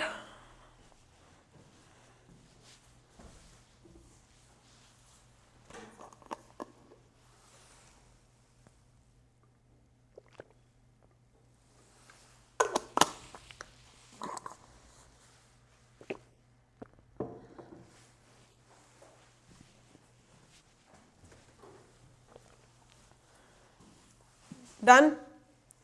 अब मैं कुछ ऐसे वर्ड्स लिखवा रही हूँ जिनके साथ दे और इट लगेगा, ताकि आपको करने में इजी रहे, जो नॉर्मली मोस्ट प्रोबेबली आते हैं एग्जाम्स में। तो मैंने जैसे ऐसे सेंटेंस में आपके पास कीवर्ड्स लिखवाए थे ना, जिससे आप सेंटेंस पहचान सको एक बार में, उस टाइप के ही हैं। लिखो everyone, anyone, everyone, anyone, everybody, no one, anybody, nobody, someone, somebody, इन सब के साथ हम दे यूज करेंगे। अगर हमारे सब्जेक्ट में ये सारे वर्ड्स आते हैं तो क्वेश्चन टैग बनाते समय ये सारे वर्ड्स किस में कन्वर्ट हो जाएंगे? दे में। Is it clear? Someone, somebody, repeat कर देती हूँ, everyone, anyone, everybody, no one, nobody, somebody, anybody, someone, इन सब के साथ दे यूज करेंगे हम लोग, ठीक है। और लिखो nothing, something, anything and everything, इन सब के साथ हम इट यूज करेंगे। Nothing, something, anything, everything, it use करेंगे। इन सब की जगह हम इट यूज करेंगे जब हम क्वेश्चन टैग्स बनाएंगे। क्वेश्चन के अंदर हमारे पास अगर ये आ जाता है, क्वेश्चन टैग बनाने के लिए हम इट का यूज करेंगे। Is it clear? ठीक है। अब कुछ वर्ड्स ऐसे हैं जिनको हम नेगेटिव कंसिडर करते हैं और क्वेश्चन टैग का जो रिजल्ट होता है वो नेगेटिव नहीं आएगा। अगर हमने एक चीज़ पढ़ी है, अगर हमें स्टेटमेंट या डिक्लेरेटिव सेंटेंस जो भी गिवन है, असर्टिव सेंटेंस, वो अगर हमें नेगेटिव में दे दिया जाए तो हमारा जो क्वेश्चन टैग बनता है वो पॉजिटिव बनेगा, राइट। अगर हमारे पास स्टेटमेंट में कुछ ऐसी टर्म्स है जो नेगेटिव, जिसको हम कंसिडर्ड करते हैं, like no, never, these words are considered as negative words, तो इनको हम क्वेश्चन टैग के अंदर कन्वर्ट नहीं कर सकते हैं, क्योंकि हमने क्या पढ़ा है रूल के अकॉर्डिंग कि अगर एक सेंटेंस आपकी स्टेटमेंट नेगेटिव है तो आपका क्वेश्चन टैग नेगेटिव नहीं हो सकता। यही पढ़ा है अभी हमने। तो वो कौन कौन सी टर्म्स है? नो, नॉट,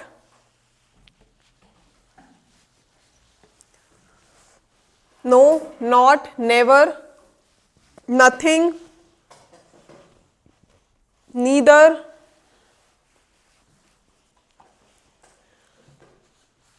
nobody, hardly,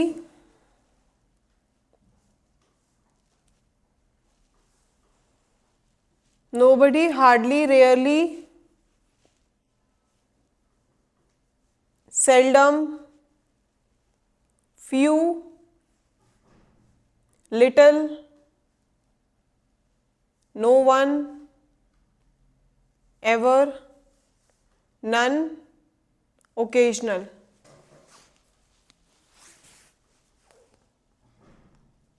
ठीक है, ये सारे वर्ड्स ऐसे हैं, these words are considered as negative words, तो as a result question tag will not be in negative. अगर ये स्टेटमेंट के अंदर वर्ड्स ये वाले आते हैं तो क्वेश्चन टैग नेगेटिव में नहीं बनेगा, मतलब हमें ये वाले वर्ड्स यूज नहीं करने हैं क्वेश्चन टैग बनाते टाइम, राइट। और हमें उसके अंदर फिर अगर आपको जैसे no one can go out of the class, from the class, कोई भी क्लास से बाहर नहीं जाएगा, ठीक है, नो वन कैन गो, तो आपका जो क्वेश्चन बनेगा ना, नो कैन, इट, कैन, दे, इस तरह से बनेगा आपका क्वेश्चन, ठीक है। नो वन के लिए आपने दे यूज करा है तो कैन, दे, ठीक है। Is it clear? यहां मिस्टेक मत करना, इन वर्ड्स का ध्यान रखना। अब आते हैं, बताओ मुझे काउंटेबल नाउन और अनकाउंटेबल नाउन कौन से होते हैं? काउंटेबल नाउन जो काउंट कर सकते हैं, मतलब नंबर्स में होते हैं, और अनकाउंटेबल नाउन्स जो क्वांटिटी होती है, जिनकी कुछ इनकी नंबर्स में नहीं होते। लाइक आप जैसे अपने चीनी के एक एक दाने को नहीं गिन सकते, ठीक है, वो क्वांटिटी में आएंगे, लाइक किलो, 2 किलो, 4 किलो आती है। चावल हो गया, इसको आप काउंट नहीं कर सकते, वो क्वांटिटी में आती हैं। तो अब एक ट्राइंगल बनाओ उल्टा, बड़ा, ज़्यादा बड़ा भी नहीं पर ठीक ठीक, एक तरफ एक कॉर्नर पे डालना, मतलब दोनों पैर उसके ऊपर ट्राइंगल के और सर नीचे, और एक तरफ डालो काउंटेबल नाउन, उसके नीचे नंबर्स, और एक तरफ डालो अनकाउंटेबल नाउन्स, जिसके नीचे आएगी क्वांटिटी।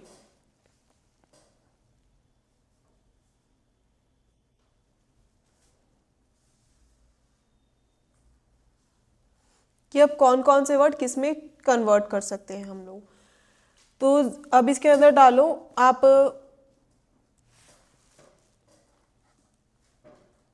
5 लाइंस बीच में ऐसे हॉरिजॉन्टली ड्रॉ कर लो ट्राइंगल के अंदर।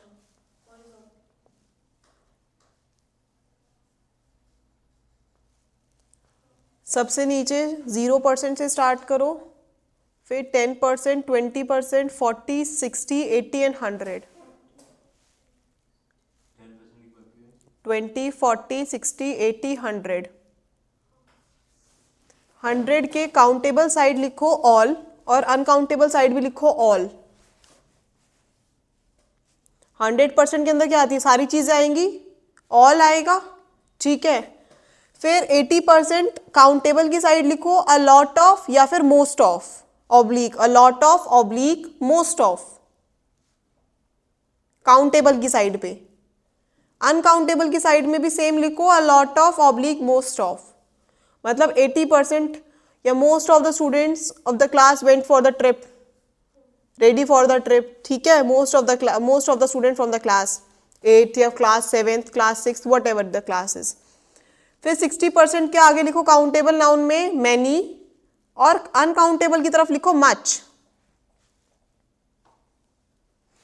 क्योंकि नंबर्स को हम मैनी में काउंट करेंगे और क्वांटिटी को हम मच में करेंगे। How much do you need, how much sugar do you need, ठीक है, हाउ मैनी शुगर नहीं बोलेंगे हम लोग, ठीक है। फिर 40% पे आओ, सम, दोनों तरफ सम लिख दो, काउंटेबल में भी एंड अनकाउंटेबल में भी। 20% काउंटेबल में अ फ्यू और अनकाउंटेबल में अ लिटल, ठीक है। फिर 10% पे काउंटेबल की तरफ फ्यू एंड अनकाउंटेबल की तरफ लिटल। नहीं, 10 भी बनवाया था, 5 बनवाई तो थी मैंने लाइंस बीच में, 10, 20, 40, 60, 80। मैंने जो ऊपर जो मेन ट्राइंगल बंद करने के अलावा बीच में 5 लाइंस ड्रॉ करवाई हैं हॉरिजॉन्टली, तो उसमें 10, 20, 40, 60, 80, 100 सब आएगा, ठीक है। हो गया 10 पे फ्यू और लिटिल। फिर 0% पे लिखो दोनों का, मतलब बीच में ही लिखो नो, नन या फिर एनी। सारा मिक्स हो गया।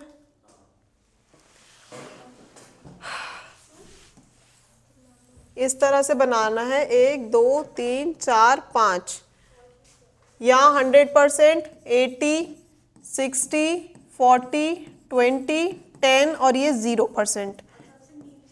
हाँ, यहाँ पे नो, नन या फिर एनी, यहाँ पे फ्यू, यहाँ पे लिटल, यहाँ पे अ फ्यू, अ लिटल,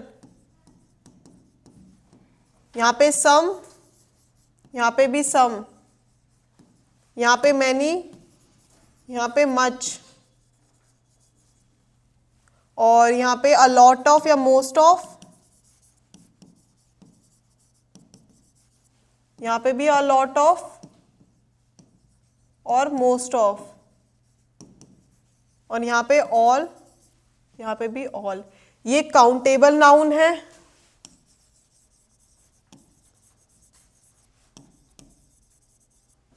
ये अनकाउंटेबल नाउन है,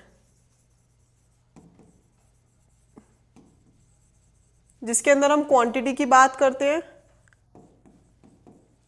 और यहाँ पे हम नंबर्स की बात करते हैं।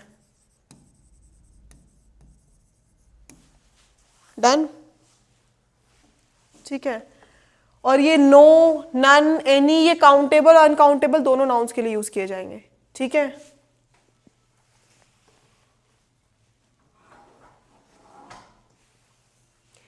ये सारे क्या है, ये हमारे डिटर्मिनर्स है जो हमने लिखे हैं ना, ये सारे ये हमारे डिटर्मिनर्स हैं, ठीक है। डिटर्मिनर्स क्या होते हैं? डिटर्मिनर्स वो वर्ड्स होते हैं जिसमें हम किसी भी चीज, किसी भी नाउन का नंबर या क्वांटिटी को फिक्स कर देते हैं। ये लिख लो, determiners is a word which is used to fix the number और क्वांटिटी ऑफ अ नाउन।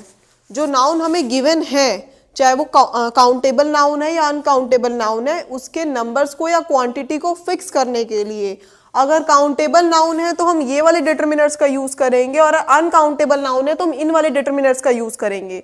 उनके नंबर्स और क्वांटिटी दोनों को फिक्स करने के लिए जो वर्ड्स का हम यूज करते हैं उन वर्ड्स को हम डिटर्मिनर्स कहते हैं। क्लियर? ठीक है, अब आ जाते हैं कॉन्ट्रैक्शन।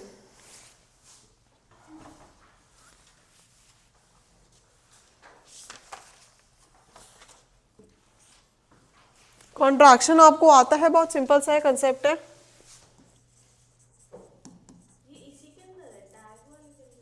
हाँ, ये सारा एक में ही है। अभी ये सारा आगे यूज होगा, अभी सिर्फ कंसेप्ट पढ़ाई जा रही हूँ, बता रही हूँ मैं। ये सारा आगे ना मिक्स होकर यूज होगा, ठीक है। कॉन्ट्रैक्शन, कॉन्ट्रैक्शन में होता है दो, सब्जेक्ट प्लस में हेल्पिंग वर्ब हमारे पास, और हेल्पिंग वर्ब प्लस में नॉट, ठीक है। सब्जेक्ट प्लस हेल्पिंग वर्ब और हेल्पिंग वर्ब प्लस में नॉट। अब इसको किस तरह से शो करेंगे, जैसे आपके पास स्टेटमेंट में आता है आई एम, तो अगर उसको हमें शो करना है हेल्पिंग वर्ब प्लस किस में, सब्जेक्ट प्लस हेल्पिंग वर्ब में, तो आप कैसे शो करोगे, इसका शॉर्ट फॉर्म कैसे बनाओगे? हाँ, आई एपोस्ट्रोफी एम। बताया था एपोस्ट्रोफी का मतलब क्या होता है, बताया था आप लोगों को, मिसिंग वर्ड। एपोस्ट्रोफी क्या शो करता है, apostrophe shows the missing sign, missing word. तो what is missing here, a, ठीक है। ही हैज को कैसे लिखोगे,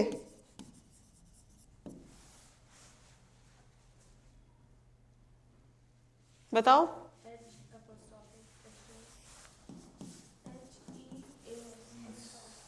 हैज, ही हैज ही लिखते आ रहे हो बचपन से आप लोग, या आप लोग?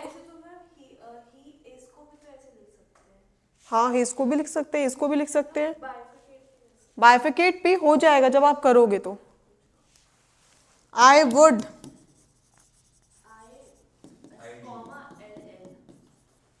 वुड, आई शेल, वो तो इसको आई डिड भी लिख सकते, आई डिड भी लिख सकते हैं। आगे के सेंटेंस के ऊपर डिपेंड करता है। डू नॉट को कैसे लिखोगे, अब हैव नॉट में आ जाओ, ये समझ में आ गया, सब्जेक्ट प्लस हेल्पिंग वर्ब कैसे लिखनी है। अब आ जाते हैं हेल्पिंग वर्ब प्लस नॉट को, जैसे डू नॉट है, क्या लिखते हो उसको, यही लिखते हो, डोंट। और हमारे पास इज नॉट को क्या लिखते हो, have not, isn't. Have not को haven't.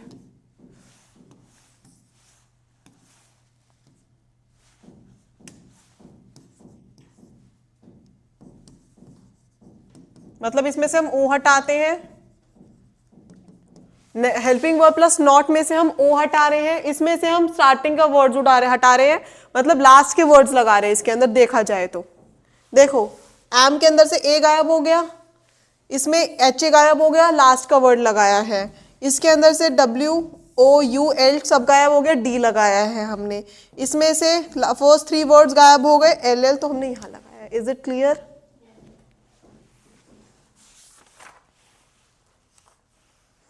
I had a car, ये हैड वाला, ये हैड परफेक्ट वाला हैड नहीं है, ये वर्ब वाला है। हैव, हैड, हैड हमने पढ़ा है ना वर्ब की फॉर्म्स हम लोगों ने। तो आई हैड अ कार, तो आई हैड अ कार को आप कैसे क्वेश्चन टैग के अंदर कन्वर्ट करोगे?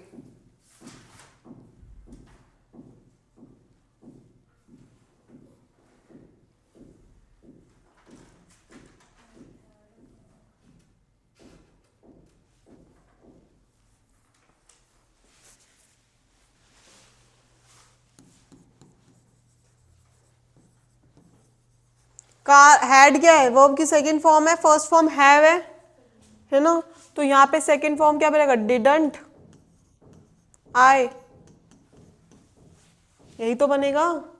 क्वेश्चन टैग तो जैसे बनना था वैसे ही बनेगा ना। वर्ब की सेकंड फॉर्म है, वर्ब की सेकंड फॉर्म के हिसाब से हेल्पिंग वर्ब उठाएंगे इसकी। क्वेश्चन टैग के अंदर आपको हेल्पिंग वर्ब नहीं दी होगी, अगर हेल्पिंग वर्ब दी होगी तो साथ में कुछ और भी दिया होगा। अगर ये हेल्पिंग वर्ब होती ना सपोज इसकी, तो हेल्पिंग वर्ब के साथ आपको कुछ और भी ऐसा दिया होता जिससे आपको आइडेंटिफाई होता कि ये हेल्पिंग वर्ब है या मेन वर्ब है, राइट? ठीक है, यहाँ पे आपको सिर्फ एक यही हेल्पिंग वर्ब दे रखी है, इसके अलावा कोई और वर्ब नहीं दे रखी है। ठीक है, जैसे she is writing a letter, आपके पास एक सेंटेंस मैंने दे दिया, she is writing a letter.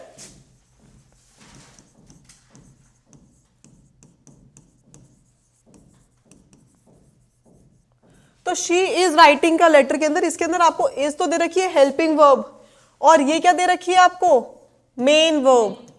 तो जब आपको हेल्पिंग वर्ब के साथ में मेन वर्ब मिल जाती है तो मतलब वो आपकी, ये इज आपकी हेल्पिंग वर्ब है। और अगर आपको इसके साथ अगर आप सपोज करते हो हेड, आपको समझते हो कि हेड आपकी हेल्पिंग वर्ब है और उसके साथ आपको कोई मेन वर्ब नहीं दे रखी है, इट मीन्स कि मेन वर्ब यही है। ये चीज का भी ध्यान रखना, ठीक है। नॉर्मली सेंटेंस के अंदर आपको हेल्पिंग वर्ब के साथ मेन वर्ब गिवन होती है, मेन वर्ब्स, और अगर गिवन नहीं है तो जो वर्ब गिवन है that is your main verb, और उसी मेन वर्ब के अकॉर्डिंग आपको अपनी हेल्पिंग वर्ब चूज करनी है। Is it clear? डन। अब देखो, she is writing a letter, अगर मैं इसका क्वेश्चन टैग बनाऊंगी तो क्या होगा? इजंट शी, क्योंकि यहां पे मेरे को अपनी हेल्पिंग वर्ब अलग दे रखी है, मेन वर्ब अलग दे रखी है, राइट। इस चीज का भी ध्यान रखना क्योंकि क्वेश्चंस ऐसे ही आते हैं।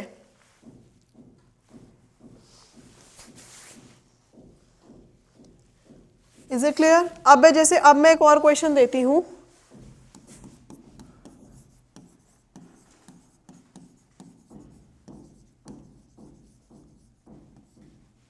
मुझे बताओ इसके अंदर हेल्पिंग वर्ब क्या है?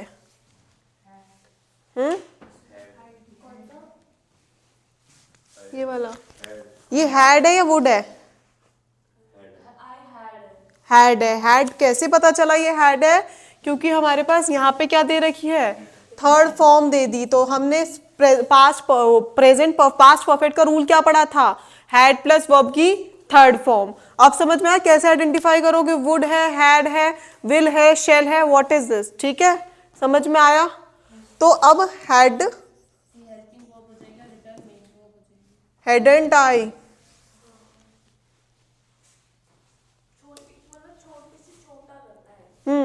ये आई इसलिए लगाया क्योंकि आई क्या है? सब्जेक्ट है। समझ में आया? Helping verb plus subject. और यहां से आपको सेंटेंस से पता चलेगा वो हैड है, वुड है, डिड है, व्हाट इज दिस? ठीक है, ये क्या है एग्जैक्टली, क्या डिनोट कर रहा है? क्लियर? इस चीज का भी ध्यान रखना, और उसके लिए टेंसेज आने बहुत ज्यादा जरूरी है। टेंसेज पे कमांड है, सेंटेंस पे कमांड है, पैसिव वॉइस आपके हाथ में, क्वेश्चन टैग आपके हाथ में, और आगे जितने टॉपिक है सारे आपके हाथ में। बस इस चीज का ध्यान रखो, जितनी बार हो सके पढ़ो टेंसेस सेंटेंसेस, टेंसेस सेंटेंसेस। बाकी सारे रूल्स आप लास्ट के 10 दिन में रिवाइज कर लोगे, बहुत है, हो जाएगा। ठीक है, जाना है फिर?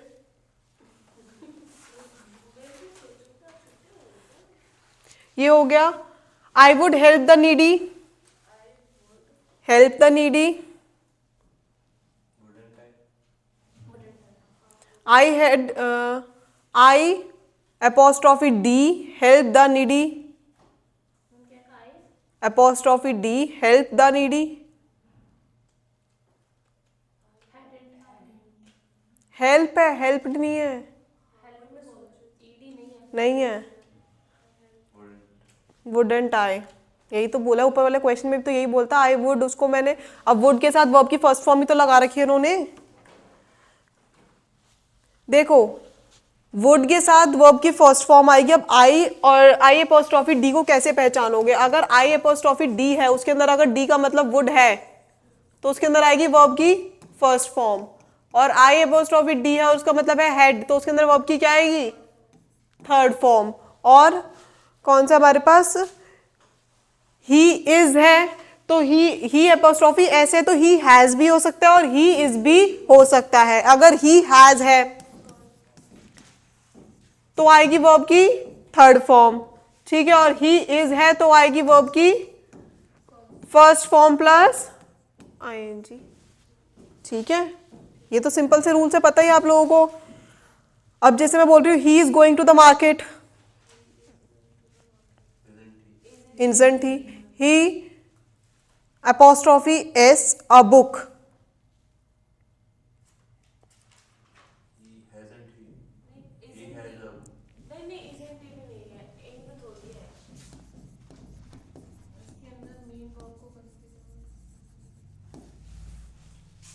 इसके अंदर ही, इसके बाद क्या है? वर्ब की फर्स्ट फॉर्म, बुक वर्ब की फर्स्ट फॉर्म है तो does, doesn't he.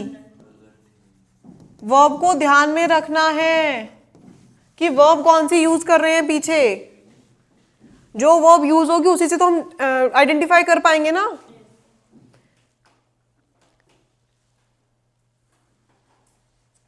he apostrophe s examined the patient. Examined ed है.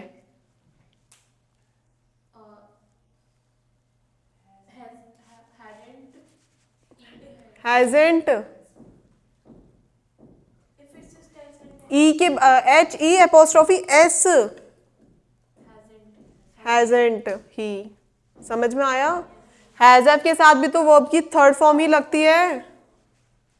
ठीक है, ये हो गया क्लियर. क्वेश्चन टैग समझ में आया यहाँ पे हेल्पिंग वर्ब और सब्जेक्ट के साथ. ये आपके अभी तक टेंसेस वाले करे हमने कि टेंसेस में जब हेल्पिंग वर्ब हमारी टेंस से रिलेटेड है. अब हम आएंगे आगे मॉडल्स के ऊपर. ये हो गया. अब नेक्स्ट इसके अंदर क्वेश्चन टैग के अंदर मॉडल्स वाले. नेक्स्ट टॉपिक नहीं है, ये है इसी का ही टॉपिक, क्वेश्चन टैग का ही है. क्वेश्चन टैग के अंदर अभी हमने टेंसेस वाली हेल्पिंग वर्ब पढ़ी थी, अब हम मॉडल्स वाली पढ़ेंगे. He can speak French, same process है. जो हेल्पिंग वर्ब रहेगी इसके अंदर क्या रहेगी? कांट. कैन ही रहेगी. मॉडल्स कैन वही होते हैं ना, can, could, shall, should, would, could, यही सारे होते हैं. ठीक है, तो can't he. You should help the needy. Shouldn't you. You should help the needy, तो shouldn't you. He used to travel by बस.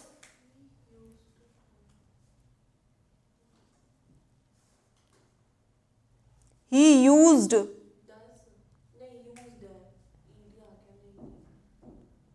पास्ट इंडेफिनिट बेटा. Didn't he. पास्ट इंडेफिनिट नहीं आया, he used. Second form use, used, यूजन. ये used होती है third form भी. यूज्ड होती है. यूज्ड. यूज सेकेंड फॉर्म है तो डिड लगेगी. सेकेंड फॉर्म की हेल्पिंग वर्ब क्या थी? डिड. तो डिडंट ही. इतना मत सोचो, इतना सोचने वाला टॉपिक ये है नहीं, अभी आया नहीं है इतना सोचने वाला टॉपिक तुम्हारा. चलो अब नेक्स्ट है all of us, you, them. लिखो लिखो, एक पॉइंट लिखो.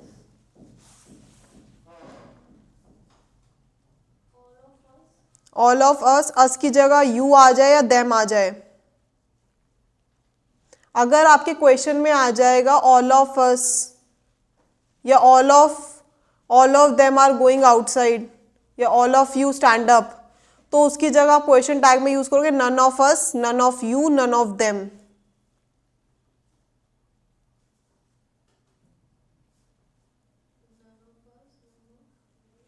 या फिर इसकी जगह हम वी भी यूज कर सकते हैं. मतलब इन सब की जगह all of us, all of you, all of them, most of us, most of you, most of them, many of us, many of them, many of you, some of you, some of us, some of them, a few of us, a few of you, a few of them. मैं words लिखवा रही हूँ किसके साथ we use होता है. हाँ, all of you, most of you, you के साथ देम और अस भी लगा लेना. ठीक है, many of you, some of you, a few of you, none of you, any of you, either of you, neither of you, you, them और us, ये तीनों लगा लेना. ठीक है, इन सब के साथ हम वी यूज करते हैं. ठीक है, अगर क्वेश्चन में हम हमारे पास स्टेटमेंट में ये गिवन है तो हम उसमें सब्जेक्ट में हम उसको वी बना देंगे. क्लियर. और अगर देम गिवन है तो दे बन जाएगा. देम गिवन है तो दे बन जाएगा. यू है तो यू ही रहेगा. ठीक है, इन सारे जो वर्ड्स हैं इन सब के साथ तो वी ही लगेगा. देम होगा तो दे बन जाएगा, यू होगा तो यू ही रहेगा. जैसे example, most of us worship God. Most of us worship God.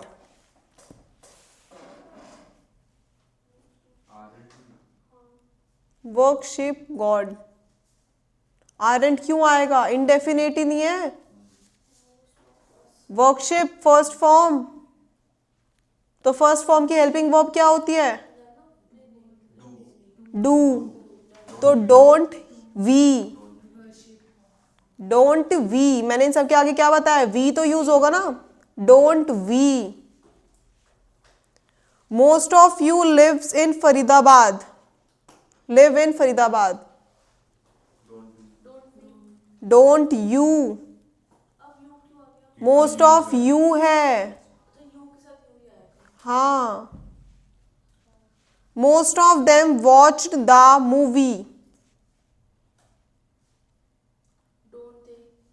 Watched second form, didn't they. Is it clear? बहुत सिंपल है, एक बार जाके दोबारा नोट्स पढ़ोगे घर पे तो समझ में आ जाएगा। सिंपल सा ये है कि जो टेंस दे रखा है उसी टेंस की हेल्पिंग वर्ब को यूज करना है बस, और आपको सब्जेक्ट बता रखा है इसके अंदर कि कौन सा सब्जेक्ट किस में कन्वर्ट होगा, दैट्स इट। पूरे क्वेश्चन टैग में चाहे वो टेंस के रिलेटेड हो चाहे वो मॉडल्स में हो, हर में यही बता रखा है, एक ही कंसेप्ट फॉलो कर रखा है। इसको अगर जनरलाइज करोगे आप लोग, अभी तक जो आपने टेंस में और मॉडल्स में पढ़ा है वो यही पढ़ा है कि आपको जो टेंस दे रखा है उसी टेंस के अंदर आपको उसी टेंस की आपको हेल्पिंग वर्ब को यूज करना है। पॉजिटिव दे रखा है तो नेगेटिव बनाना है, नेगेटिव दे रखा है तो पॉजिटिव बनाना है, ठीक है। दूसरा सब्जेक्ट, अब किस किस जगह के, कई कई का सब्जेक्ट बहुत बड़ा दे रखा है, उन सब्जेक्ट की जगह, बड़े सब्जेक्ट की जगह आपको उसको रिप्लेस करके छोटे सब्जेक्ट के साथ रिप्लेस करना है, तो वो भी आपको लिखवा रखा है कि कौन से टर्म, कौन सा कीवर्ड आएगा जब आपको ये वाला सब्जेक्ट यूज करना है, क्या वर्ड आएगा जब आपको ये वाला सब्जेक्ट यूज करना है। उसे पढ़ना है, 2-3 बार पढ़ोगे तो माइंड में बैठ जाएगा, और प्रैक्टिस जितनी ज्यादा करोगे उतनी जल्दी उतने अच्छे समझ में आ जाएगा क्वेश्चन टैग। अब क्वेश्चन टैग हमने मॉडल्स का पढ़ लिया। अच्छा, मॉडल्स की मॉडल वर्ब्स की हेल्पिंग वर्ब देख लेते हैं कौन कौन सी है। हेल्पिंग वर्ब या ऑक्सिलरी वर्ब, शेल, विल, नहीं रुको, भी यहाँ पे आगे फिर मॉडल्स बहुत ढंग से क्लियरली समझाया गया है। मॉडल्स अभी पहले क्वेश्चन टैग ही पूरा कर लेते हैं इंपैरेटिव सेंटेंस का, कि कौन से, जैसे कैन का मतलब क्या है, विल का मतलब क्या है, वो सब कुछ समझाया गया। एक तरह से मॉडल्स कवर होगा इसके बाद, ठीक है। तो क्वेश्चन टैग पढ़ते हैं इंपैरेटिव सेंटेंस का। इंपैरेटिव सेंटेंस आपको पता है ऑर्डर, रिक्वेस्ट या एडवाइस देने के लिए यूज होता है, राइट। तो ऑर्डर के लिए जब हम ऑर्डर देते हैं तो हम कौन से मॉडल्स का यूज करते हैं, उसके अंदर मस्ट का और विल का। लिख लो, ऑर्डर के टाइम पे हम मस्ट और विल यूज करते हैं, रिक्वेस्ट के टाइम पे हम विल, कुड एंड वुड का यूज करते हैं, एडवाइस के टाइम पे हम शुड का यूज करते हैं, वुड, ठीक है। जब आप किसी को ऑर्डर करोगे तो आपको मस्ट और विल का यूज करना है, जब आप रिक्वेस्ट करोगे विल, वुड, कुड का यूज करना है, एडवाइस करोगे तो किसी को शुड का यूज करना है, ठीक है। जैसे give me a glass of water, give me a glass of water, देखो विल यूज होता है जब हम एक सिंपल रिक्वेस्ट करते हैं, ठीक है, और वुड यूज होता है या वुड यूज होता है जब हम पोलाइट रिक्वेस्ट करते हैं, और कुड कब यूज होता है जब हम मोस्ट पोलाइट रिक्वेस्ट करते हैं, सबसे ज्यादा पोलाइट रिक्वेस्ट करते हैं। समझ में आई? विल यूज करते हैं जब हम सिंपल रिक्वेस्ट कर रहे हैं कि जैसे मुझे एक गिलास पानी दो, तो मैं एक सिंपल रिक्वेस्ट कर रही हूँ। अब एक सिचुएशन और देती हूँ, जैसे एक भाई अपनी बहन से पानी मांग रहा है, तो बहुत ज़्यादा पोलाइट वे में रिक्वेस्ट करता है कि पहले तो मैं तेरा काम नहीं करता, फिर जब मुझे पानी चाहिए तो मुझे बहुत प्यार से बोलना पड़ रहा है, ठीक है। आप लोग करते होंगे ऐसा अपनी बहनों के साथ। फिर आएगा मोस्ट पोलाइट रिक्वेस्ट, जिसमें आप कुड का यूज करोगे, मोस्ट पोलाइट रिक्वेस्ट।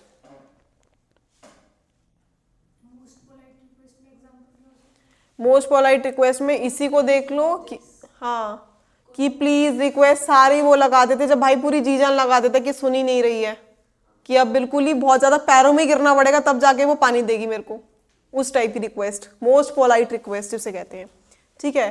जैसे give me a glass of water, तो विल यू, ठीक है, वुड यू, तो वुड कब लगता है?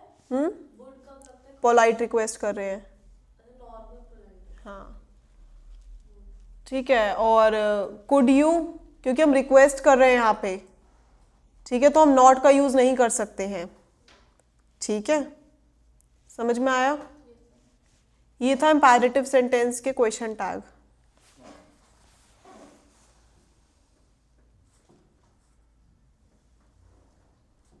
इसके 2-4 पहले क्वेश्चंस देख लेते हैं।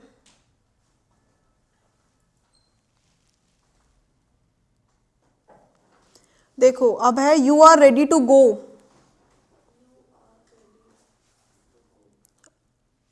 देखते ही क्वेश्चन सुनते ही तो आंसर आ जाना चाहिए। आपके पास हेल्पिंग वर्ब गिवन है, सब्जेक्ट गिवन है। Aren't you, you are ready to go, aren't you. He is 20 years old, isn't he? Everybody runs after money, runs। Everybody को किस में चेंज कर रहे थे? दे में, तो don't they. The weather will improve this afternoon, the weather will improve this afternoon.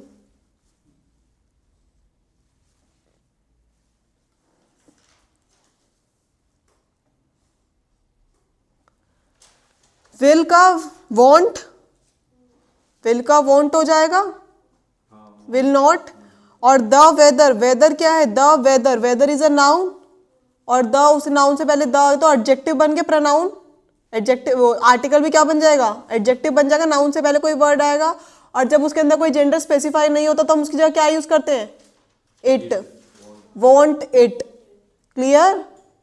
आया समझ या नहीं आया? Ravi has been demanding a lot of marks, a lot more marks, marks। आपको पिछले सेंटेंस से कोई मतलब नहीं है, आपको तो आगे वाले 2 सेंटेंस से मतलब है, 2 वर्ड से मतलब है ना। Ravi has been demanding, hasn't he, hasn't he। Let us go and see her new house, let us go, तो गो फर्स्ट फॉर्म हो गई, क्या लगेगा? लेट अस का क्या बन जाएगा? डोंट वी, वी प्लूरल है, प्लूरल के साथ डोंट लगे, डू लगता है ना, डोंट वी। समझ में आ रहा है आपको? नहीं आ रहा?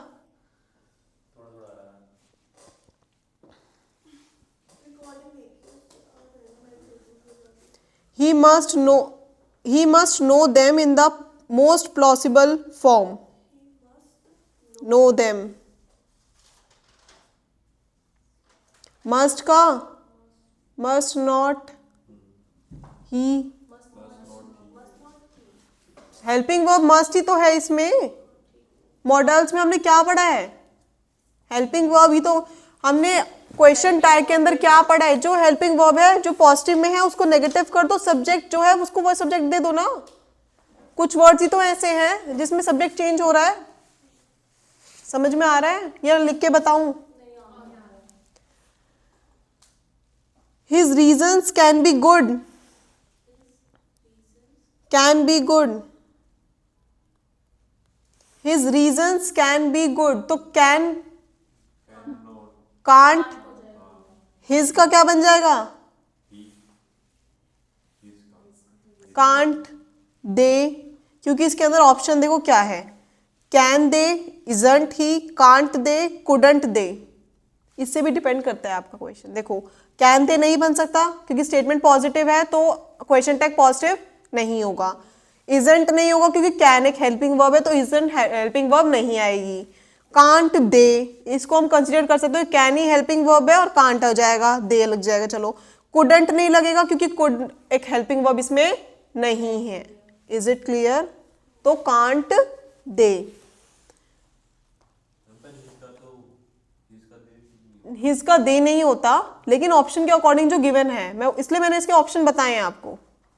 ठीक है, ऑप्शन ऐसे भी आते हैं, इनके ऊपर डिपेंड करता है सब्जेक्ट को कैसे चेंज कर देते हैं। अगर उसमें आपको कोई और ऑप्शन सही लग रहा है आप उसके ऊपर मार्क कर दो। He would inform the manager, Provide the appropriate question tag for the question. We must lock the gate. We must lock the gate. Must not be. ठीक है. She does most of the work.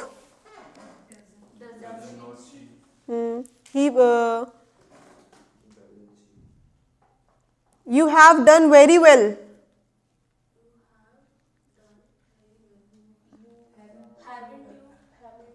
Haven't you? Simple है question tag. समझ में आया? Question tag की exercise यहीं पे खत्म होती है. इसके अंदर जो अब इसके अंदर और है वो है मॉडल्स. इस टाइप के बेटा क्वेश्चन सारे ही मिलेंगे आपको, बट ये बता रही हूँ कि क्वेश्चन टैग इसी टाइप की ही क्वेश्चंस देता है. ठीक है, चाहे वो इम्पैरेटिव सेंटेंस में हो, चाहे वो मॉडल्स में हो, चाहे वो टेंसेस में हो, कैसे भी हो, बस आपको इस चीज़ का ध्यान रखना है जो टेंस आपको दिया गया उसी की हेल्पिंग वर्ब आपको यूज़ करनी है. और सब्जेक्ट अगर कोई ऐसा वर्ड है जिसको मैंने आपको लिखवा रहा है कि उसको दे में कन्वर्ट करना है, इट में कन्वर्ट करना है, देम में कन्वर्ट करना है, यू में कन्वर्ट करना है, वी में, तो उस चीज़ का ध्यान रखना है बस. इसके बाद जो नेक्स्ट टॉपिक हमारा है वो है मॉडल्स. ठीक है, जो हम नेक्स्ट क्लास में करेंगे.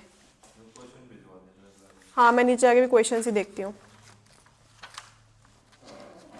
मॉडल्स वाली क्लास बिल्कुल भी मिस मत करना, वरना ऑनलाइन देख लेना अगर नहीं आ सकते तो.